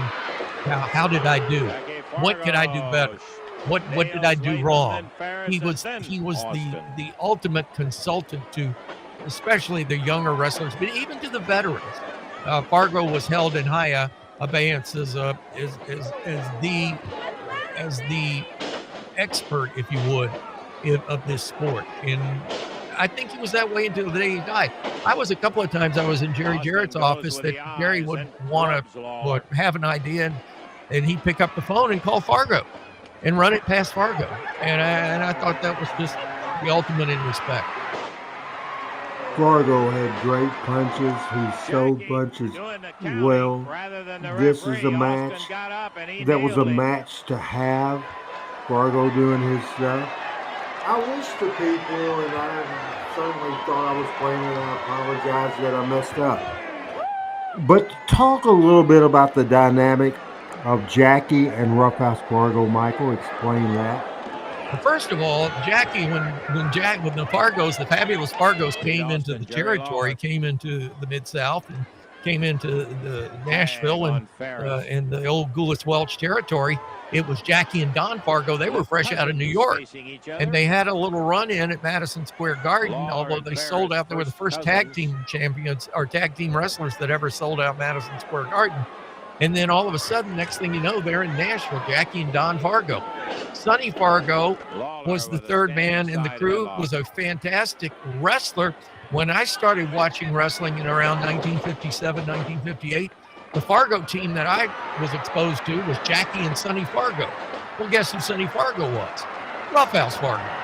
And Sonny Fargo later became, in the late 60s and 70s, became a referee in the Carolinas, in that territory. Refereed a lot of matches, was their number one referee. But they'd bring him into the Mid-South, or bring him into Memphis, or bring him into the territory.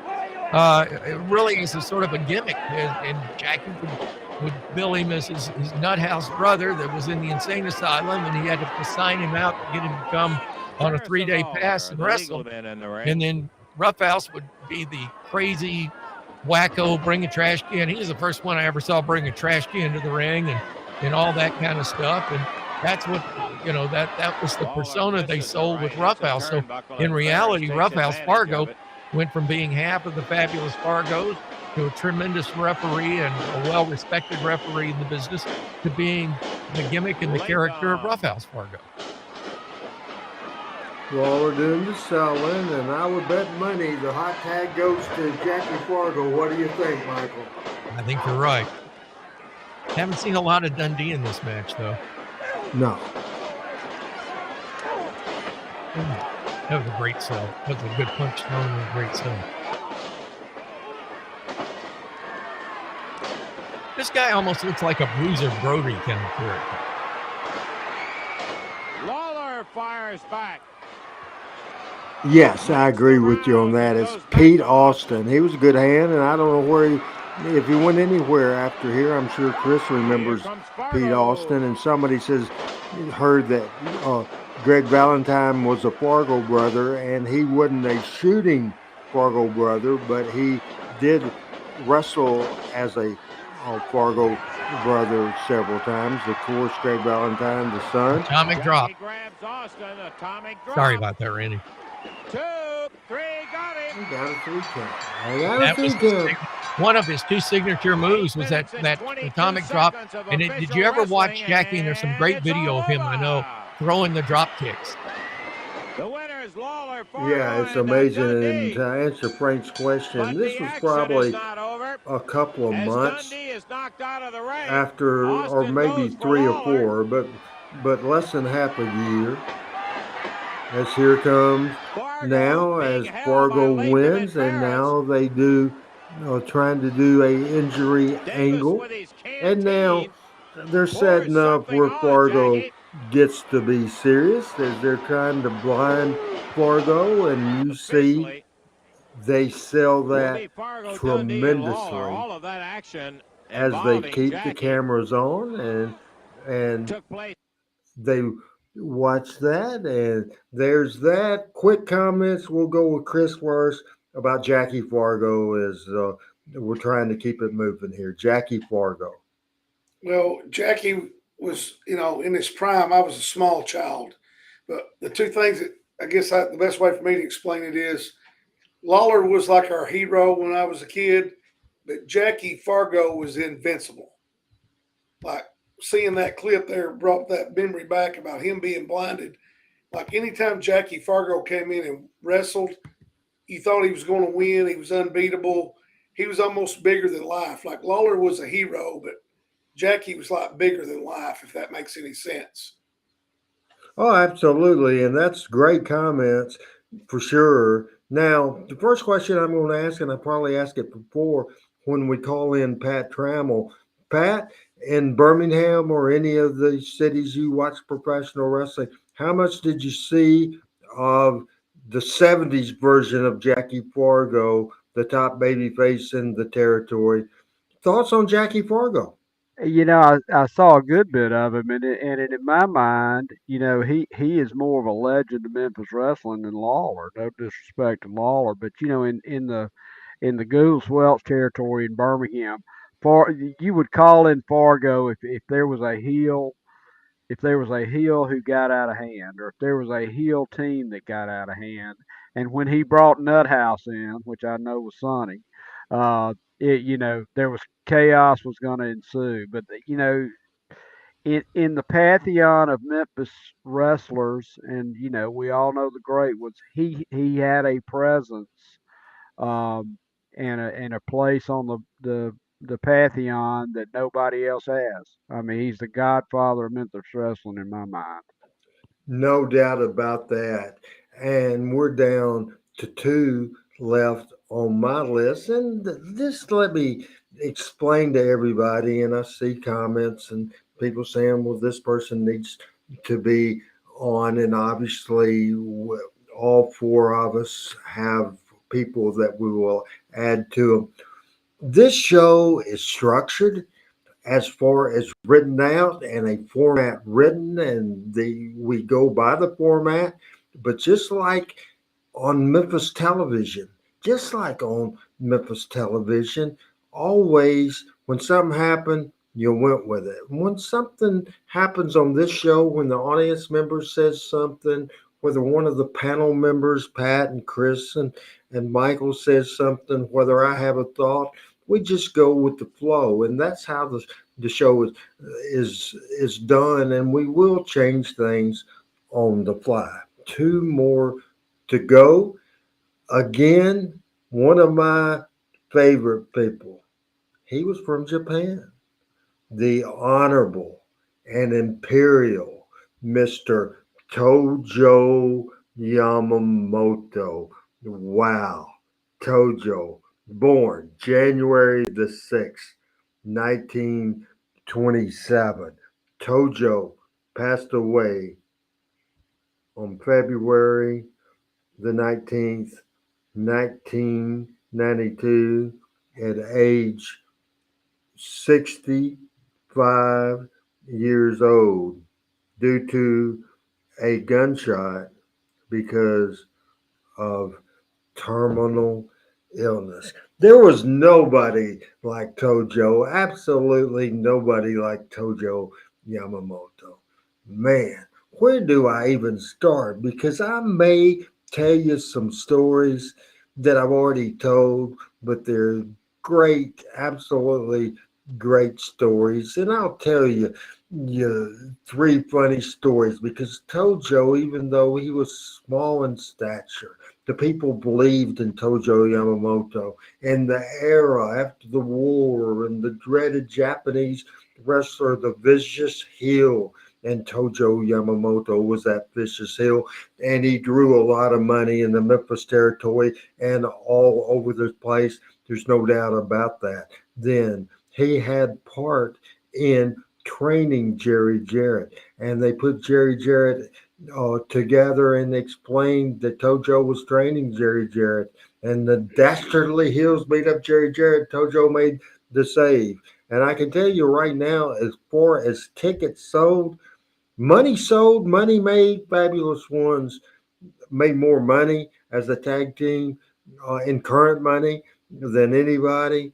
But as far as in Memphis and Louisville and Evansville, Jackie Fargo uh, and our I'm sorry, Tojo Yamamoto and Jerry Jarrett made a ton of money. In later years, Tojo made several comebacks, and so they put Jerry Jarrett, and there's a great picture in Adam on the Flies getting just fantastic stuff. It was so sad, just a strong guy and a tough guy, and his life ended by suicide because he didn't want to live sick. He didn't want to be a burden. But let me tell you about Tojo. He would love to drive and always drove. And so there's a couple of stories here. And the one story that Tojo came out and picked at Jerry Jarrett's office, then at 467 Cumberland Hills Drive in Hendersonville, Tennessee, the big fancy mansion, the beautiful house, and Jerry Jarrett, because the Fabulous Ones around had bought for the company a limousine that the Fabulous Ones would make their entrance in. And Tojo would come out and drive. Now, Tojo would drive. Jerry Jarrett didn't like the back of the limo. He would sit in the front. So here I was sitting in the back seat all by myself in that limousine. So, Michael, we left Cumberland Hills Drive and we went out to Gallatin Road. And then we did the short cut to 97 and we got that drink at that Exxon I was telling you about earlier in the store. And Tojo zoomed out and was hitting that on ramp to I-65 North, headed to Louisville, Kentucky. And then all of a sudden, Jerry Jarrett says, Tojo, pull over a minute. So I got to empty my spit cup. You can relate to this because you've seen that happen a million times with Jerry Jarrett. He was chewing, all nervous type of energy type of thing. So Tojo pulls over. I'm in the seat, on the back seat, right behind Jerry Jarrett in the front seat, and then my seat, the passenger side back seat was empty. Well, Tojo pulls over. Well, unbeknownst to Jerry, to Randy, to Tojo, there's a hitchhiker right there where Tojo stops. He is right there. And none of us saw that. So all of a sudden, Jerry rolls his window down, but at the same time, that hitchhiker opens the back door and throws some bags in and sits down right next to me in the back seat of the car. Jerry Jarrett was speechless. I was speechless. What did Tojo do? Tojo did a Tojo type of promo, and Tojo reached underneath the seat and brought back a gun. Now, I'm probably a 20-year-old kid, 22 maybe. I hadn't seen him. He gets a gun. Hey, you no good son of a gun. You no good son of a gun. You just don't get back there with Randy. You scare him. Get out. I kill you. You no good son of a gun. The guy saying, I just need to get out of here, you son of a gun. And Jerry Jarrett didn't say a word. I didn't say a word. And Toto, you no good son of a gun. You no good son of a gun. Get out of here.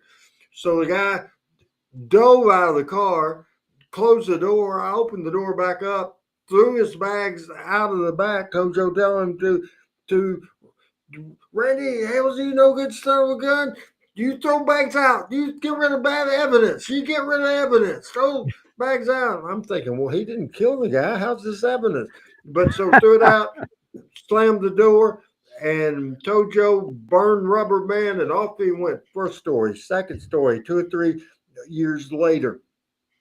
Tojo and I only in my car. It was, now listen to what I tell you, people, because you got to remember what I tell you when I described the car. I was in a 1987 black Grand Marquis car. 1987 black Grand Marquis. We stopped. Yes, loaded. It was great. We stopped in the Cave City exit. You probably know. I don't remember the exit number. Michael, you might. But I'm trying to think. I want to say, okay, Elizabethtown is 83. It's before Elizabethtown. 50s. Yeah, it's in the 50s. I would say 57. Something like that, because you got Park City, Cave City, Horse Cave, then Munfordville, Bonneville, Upton. So that's your exits right through that middle part of 65 there. So we stopped because Tojo's says by that time I was in the office and that sort of thing. So instead of Randy Hales, by that time I was boss. Said, "Hey, boss man," said, "Tojo hungry. Tojo hungry. You hungry?" I said, "No, but we'll get you something." And he said, "You want anything?" I said, "No, I got a drink." Said, so I pulled up. 1987 Black Marquis. I park. Tojo goes in, and he gets his stuff. In the meantime, a lady parks beside me. A lady parks beside me. And what was she driving? She was driving a 1987 black Grand Marquis. Same identical as mine. So here comes Tojo out. Tojo wearing his sandals. Tojo dressed to the nines like he always was. But he's not paying attention, and he's looking in his bag and so proud of the goodies that he have bought. So he's looking through that. And so he walks up to the car, and I didn't think a thing about it till I was watching more. I'm thinking, Tojo's not going to get in my car. Tojo's going to get in this lady's car. But I'm not going to expose it. I'm not going to make the save. I'm not going to honk at him. I'm not going to smarten him up. I'm going to just let this happen. So Tojo is looking at the bag, opens the door. Tojo sits in the car right beside this lady that's still in the car. The lady screams. She absolutely screams.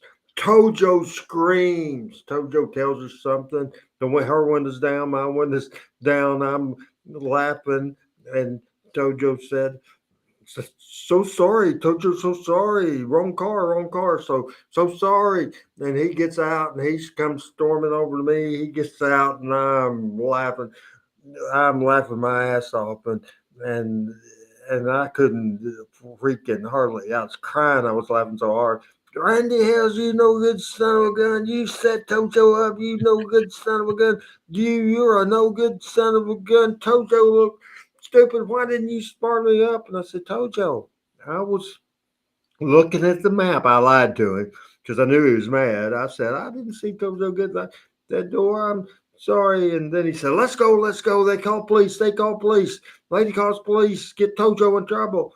And so we took off, and I was laughing inside the rest of the way. And I've told that story 100 times. Tojo is so funny, and you could get Tojo going as well as you can get anybody going. And right now, Jerry Lawler was doing the Jerry Lawler show and had Tojo as a guest on the Jerry Lawler show on Sunday mornings at 11 o'clock.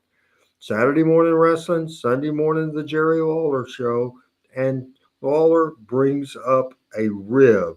And who knows, this might be so good we might have to show it twice. But pay attention, people. Pay attention to this great interview.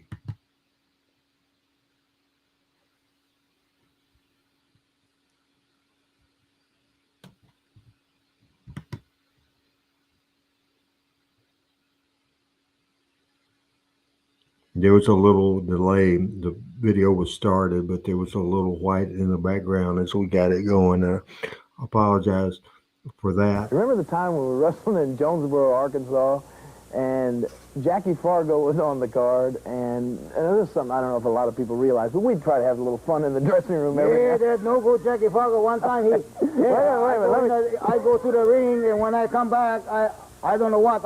I can't say the word, but when I wear my clothes, I jump up and down, everything. I thought somebody, Jackie Fargo put some hot pepper or something, and I drove from Jonesboro to Nashville, Tennessee, jumping up and down like that in my car. So after that, I find out, Jackie Fargo make me so mad, and I you the instigator. Okay, what happened? Jackie Fargo went out to wrestle, and you and Jerry Jarrett took some of this. When you have an injury, they have this atomic bomb that you put on a bruise or something, and you guys put that all in Jackie's, in his underwear and things like that. Yes, you did. Not me, Laura, not me. I know because it's tough for Jackie Fargo because he go in the ring. I see him doing all these things. I said, what's the matter, Jackie Fargo? He said, told you, I think you and Jerry Jarrett put something in my tights. I told Mr. Fargo, no, it was Jerry Jarrett. But anyway, when you guys went to the ring, he doctored up your clothes, and you guys had to drive. He doctored real good because from Jonesboro to Nashville, everything burned. I stopped maybe 50 times to cool off. Absolutely classic. What do you think of that, Pat? You know, Tojo means a lot to me. I mean, he has a special place in my heart with wrestling. He always has. I mean, since I was a 7-year-old watching him on Birmingham. I mean, that guy. I mean, I can't tell you how much that guy means to me, and it is so good to see him. You know, he was in character forever, but it was so good to see him with Lawler just telling stories like that. I love that clip, and I wish, you know, of everybody that ever wrestled in Memphis, I wish I could spend a couple hours with Tojo. Well, the stories in the car, he's a hero to me. and the Really. experiences. And if you and talk to people like you that know Memphis wrestling.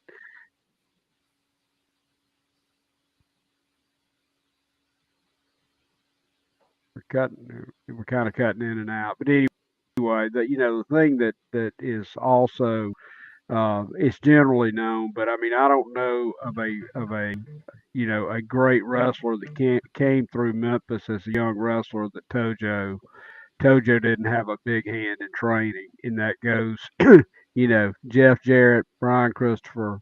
I mean, not Brian, Jeff Jarrett, Bobby Eaton. The list goes Billy on Jim. and on and on. Yeah. Chris, your comments on Tojo Yamamoto and that clip we just saw. Well, that clip was hilarious because you never saw that side of him back in the day. You didn't get to see that. But I think the thing that stands out about me about Tojo, looking back on him, is he did so much with so little. Like, he didn't do a lot of fancy, flashy stuff in the ring, but he was so believable. I mean, I remember being a kid and I was scared of him, but he was a little guy. But like, he was just so believable with minimum. I don't want to say he didn't have the skills, but minimum movements and things in the ring. It was just amazing to watch. The art form, I call it. The art form of Tojo. Michael, your comments, and before you do, I'm going to update because we're running late here. We're going to complete my list, and if Adam, we've already got Pat's list and Chris's list. If you could write those down, and we'll do part 2 of Gone But Not Forgotten. Michael, if you would send me an email or a text on the people that you want to talk about. I promised the audience that we would open up the lines. We'll do that next week for sure. And certainly I wanted to, we're not over all the way. We have one more to go, but comments on Tojo Yamamoto from Michael St. John. one of the saddest days of my life. I was in St. Louis, Missouri, programming Hot 97, and I got the call from my wife and told me, she said, "You're not going to believe this. Sit down. I got terrible, terrible news," and told me what had happened with Tojo. He foreshadowed it on the bus coming back from Dallas earlier in the year before. I was sitting down next to him in that front seat that first hour before I'd go to bed, and the bus could get a little rowdy and loud at times. And anyway, he said, I sick man. And he said, my kidney, I gonna have to get dialysis. I can't do it. Not gonna do dialysis. Not doing.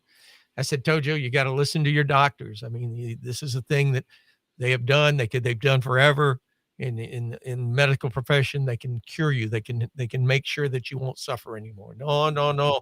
If I have to take dialysis, I kill myself. And he put his finger to his head. I kill myself. I said, Tojo, don't talk like that. You don't know. That's not no. We will help you. Anything I can do to help you, we'll help you. And he was very distraught about it. And ultimately, 3 months later, he was gone. And I know something similar to that happened to Jerry Jarrett with Tojo. I've got two stories I want to say about Tojo. First of all, when I first got into announcing, Tojo took me under his wing. And he was one of the few that would come to me after the matches and say, hey, you do this, but you need to do this. You need to say this.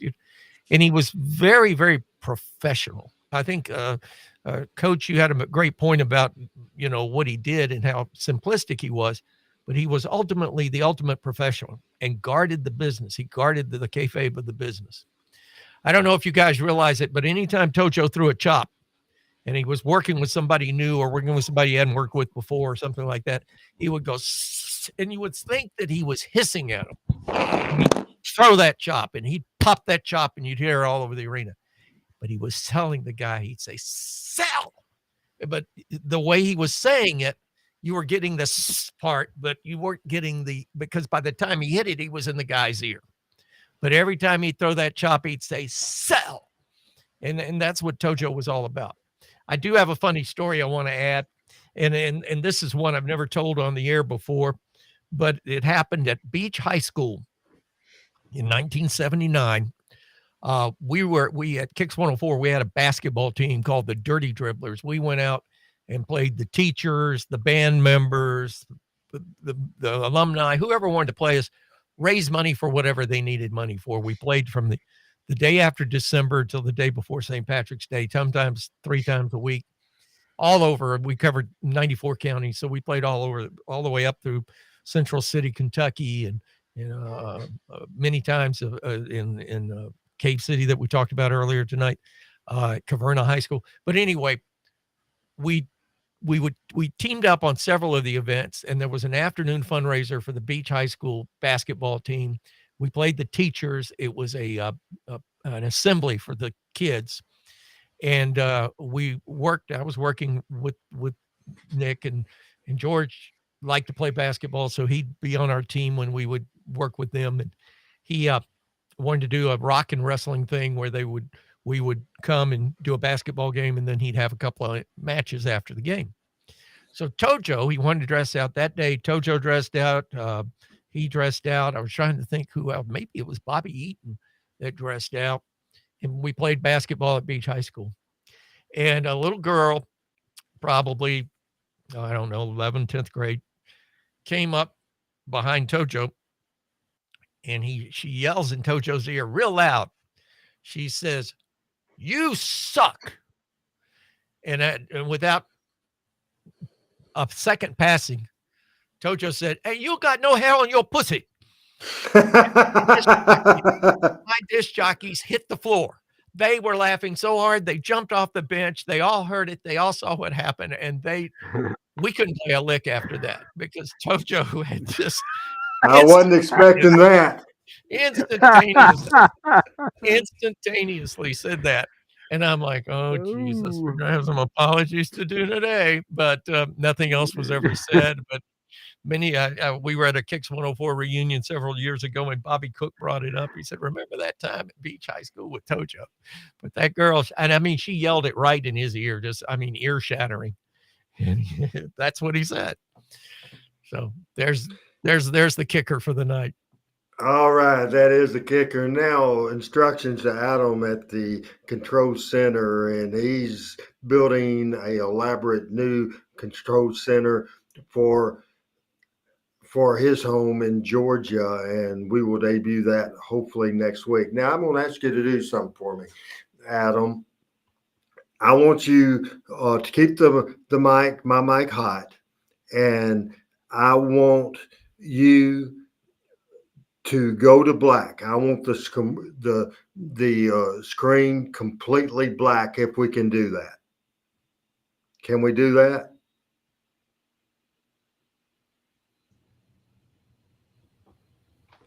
Tonight's episode of Talking Memphis Wrestling on Tuesday night, May the 17th, 2022. What has turned out to be what will be a 2-part episode. Today, we started out by talking about Billy Joe Travis, Brian Christopher Lawler, Eddie Hot Stuff Gilbert, the great Lance Russell, the great fabulous Jackie Fargo, the great Tojo Yamamoto, gone but not forgotten. Now we're black, and I'm going to be silent for just a minute because I'm going to talk the final person that I'm going to talk about today. But I'm going to go silent for just a second and let your mind wondering where I'm going with this.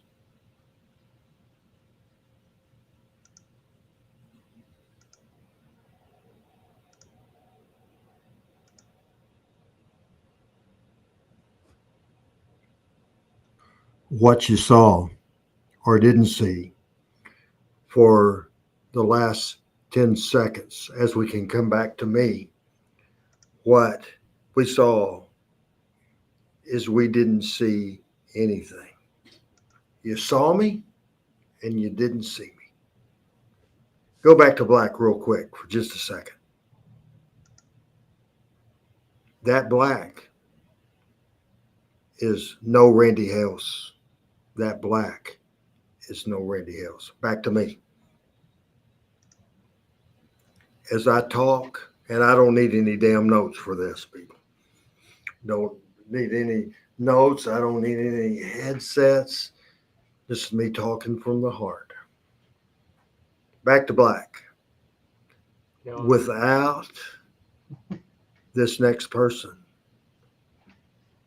who is gone, but to the day I freaking die, will never be forgotten ever.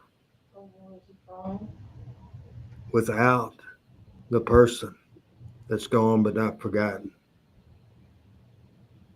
Without Eddie Marlin, people, there would be no Randy Hales. There would be no Randy Hales living this dream.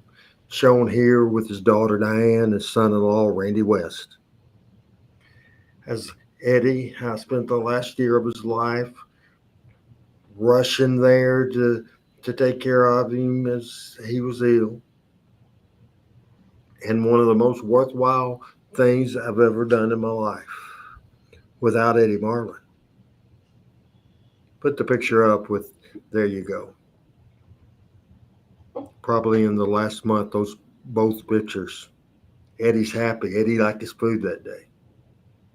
Without Eddie Marlin, there would be no Randy Hales ring announcing in Jonesboro at 13. There would no Randy Hales going to Memphis and Nashville and all the towns ring announcing. Without Eddie Marlin, there wouldn't be a Randy Hales as assistant booker, Randy Hales as the booker, Randy Hales as the owner, founder, and president of Power Pro Wrestling.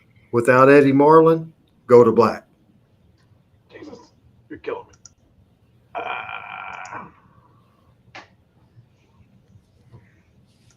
Back to me. Shit. My dad died in 1981, and I was a freshman in college. Already at that time, Eddie Marlin was already my wrestling father figure.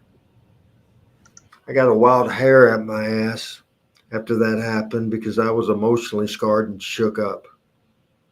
And I go to Eddie Marlin and say, Eddie, I don't like college. He said, you don't? What are you going to do? I said, I'm going to quit college. He said, what are you going to do? I said, I want a job in the wrestling business. I want to go full time. Eddie used to love to tell this story. Eddie Marlin says, Randy, go ahead and be a quitter. Go ahead and quit your job. Go ahead and quit your college. And I have a job for you doing odd things, taking out my garbage, cleaning the pool, and that sort of thing. Because somebody that quits like that, I'm not going to bring into the wrestling business full time. I'm just not going to do it. But I'll give you a job cleaning my pool and helping around the house. I didn't quit college. I went to 4 years. I just can't tell you the impact that he had on my life. I mean, without Eddie Marlin, there would be no Randy Hales in the wrestling business.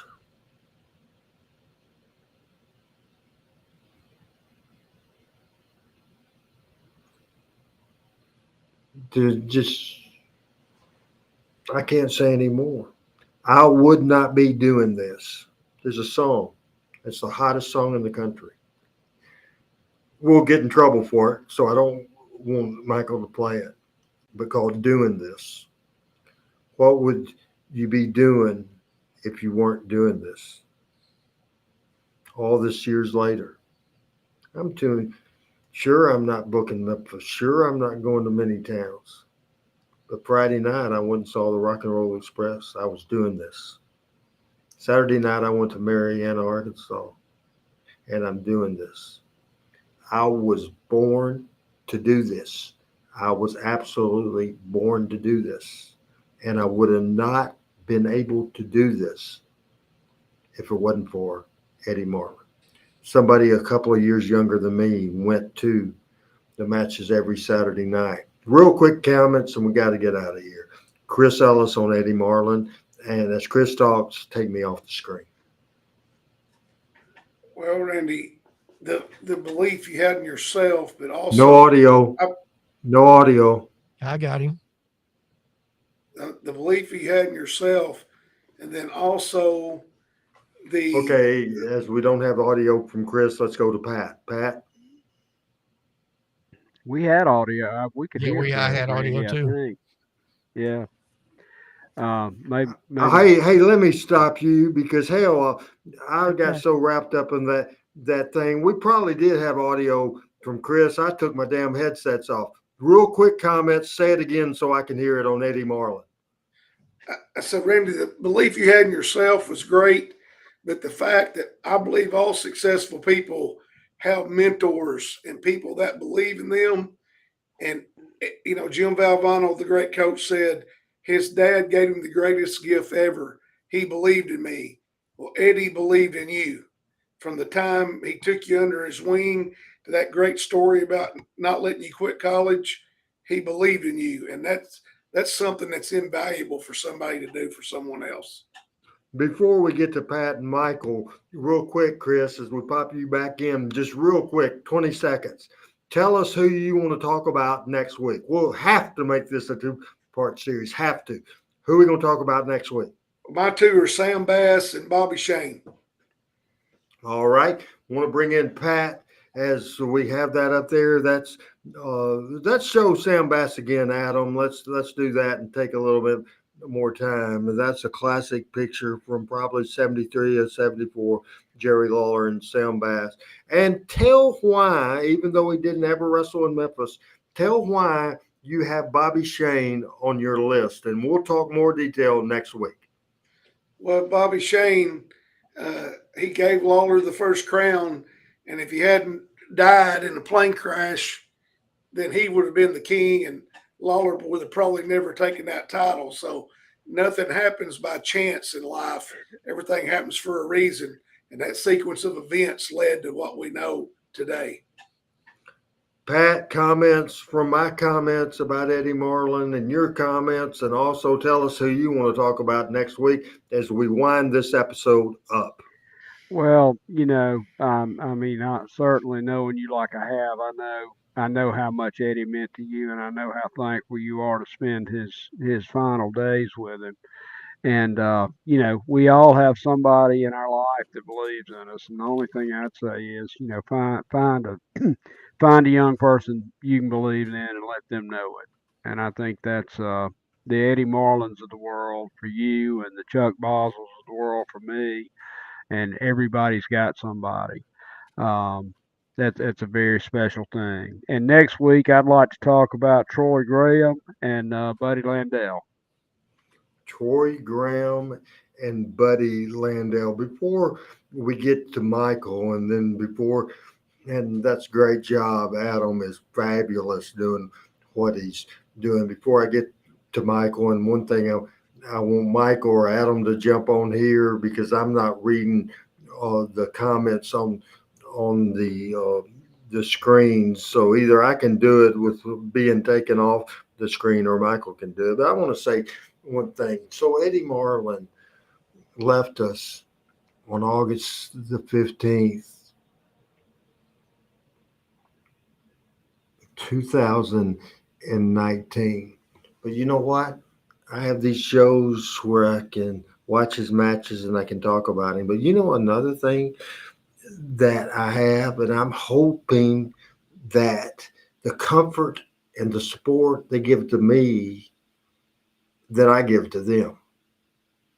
And I'm talking about my buddy that supports me in everything I do and watches the show, every show I do, and loves the fact that we do these shows, but loves the fact just that I'm happy in life. And I left Nashville with no job and no future and no place to live. And they really helped me out and gave me the opportunity to do that. And we won't talk personal about that. But Randy West and his wife Diane, Eddie's youngest daughter, I don't know. First of all, they allowed me to come to Hendersonville and allowed me and trusted me with their dad in the later part of his life. And then when Eddie got sick, I was included on every decision. I knew everything that was going on. And I'm just a part of that family. I just really am. And Randy and I will talk through text multiple times a day on big scoops. We certainly talk on the phone. Diane, any updates when she takes flowers out to, I believe it's called Hendersonville Memorial Gardens. They're just family. There's no doubt about it. They feel that way, and I feel that way for sure. And I hope Randy enjoyed the show, and I hope maybe that Diane, who I didn't smarten up that we're going to do this, and I got more involved than I thought I was. But I love me some Eddie Marlin. Michael, comments on my comments on Eddie Marlin, and tell us who you want to talk about next week, as we have maybe 3 minutes left in the show. Well, Randy, that was as heartfelt as anything you've ever done, and it was very moving. And I don't think there's anybody that doubts your love and respect for a man that I had a lot of real love and respect for very much when I was working with him. And Eddie was sort of an unsung hero of the USWA. He was the rock behind Jerry Jarrett's many of his decisions. He was a consultant for many of the decisions that were made in the business. More so than that, he was a great man. Eddie Marlin was a great man. And what moved me to come to his funeral, and many people have passed that unfortunately I did not have the opportunity to, but it was a day that I was in Tennessee, and I made it special that I would be at the station in Trousdale County that day because I wanted to come and pay my respects. But I paid my respects to Eddie Marlin because of the man he was, but also because of the man that we all missed. And collectively, I don't think there was a person at that event that day and the next day that did not feel the same way. And it's funny because when we do these shows, I often think about Eddie, because Eddie was a fortress, a rock. He had the knowledge of old school and all the way back to the 50s and in the business, but he also was wise enough to read the tea leaves as to where the business and where the work was going and the action was going. Respect him for that. Respect him for that a whole heck of a lot. He was a supporter of mine, and I was a total fan of his, both as a youngster and also working with him. Who do you have on your list for next week? You'll send it to me later. Maybe Adam can take notes too if you have it in your mind. If not, whenever you get it in your mind. Gone but not forgotten, part 2. I'll send you my list. There's one person I know for sure I want to do, but I'll wait until we'll reveal that. Yeah, I'll send it to you, and we can do a little reveal next week or however. But I just and by the way, I was talking to some of the other members of the crew this evening as you were speaking earlier. I think this has been a very poignant show. That's been different, but it's been unique, and it's been very poignant and very deep. And sometimes you have to have those. Those are so these type of shows, these type of context and conversation cleans the soul and opens the mind.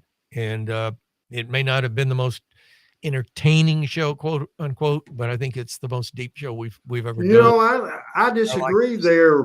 Hell, we started with a run-in from dogs, so we entertained the hell out of people, no doubt about it. And I think we had great video and all that, and I want to keep everybody on screen right now as we get out of here until next week. Certainly want to remind everybody that coming up Wednesday morning at 9 o'clock, 953theticket.com, front row with Bud Row, my weekly power hour on 96.9, 95.3, and 970 AM, or you can listen on the World Wide Web at 953theticket.com. Then coming up Monday night, Adam Dunn and I with Power Pro Wrestling, the Power Hour. What shows we're watching, and we show it on Facebook and on Twitter, all kinds of Facebook, Twitter, and YouTube. I have no idea if we're back on YouTube or still kicked off of YouTube, and I really could care less if we are, but you guys can find us. So Wednesday on the radio, next Monday, it's the Power Hour, July the 18th. And this is a great show with a unique close to the show, Power Pro Wrestling, the Power Hour. Thanks so much to everybody that asked a question, everybody that watched the show. Apologize, I ran out of time, couldn't get to your comments, bring y'all on air, but we'll do that next week for sure. For Chris Ellis, Pat Trammell, Chris Ellis in Southside, Arkansas. Pat Trammell, of course, is in Birmingham, Alabama. That's where he lives. I don't even know if that's where he is. Michael St. John is in Arab, Alabama. And I'm Randy Hales, and I'm saying for all of us, bye-bye, everybody. Thanks so much, Adam Dunn. Couldn't do it without you. And here's the close. Talking Memphis Wrestling with Randy Hales, featuring Michael St. John, Pat Trammell, and special guests.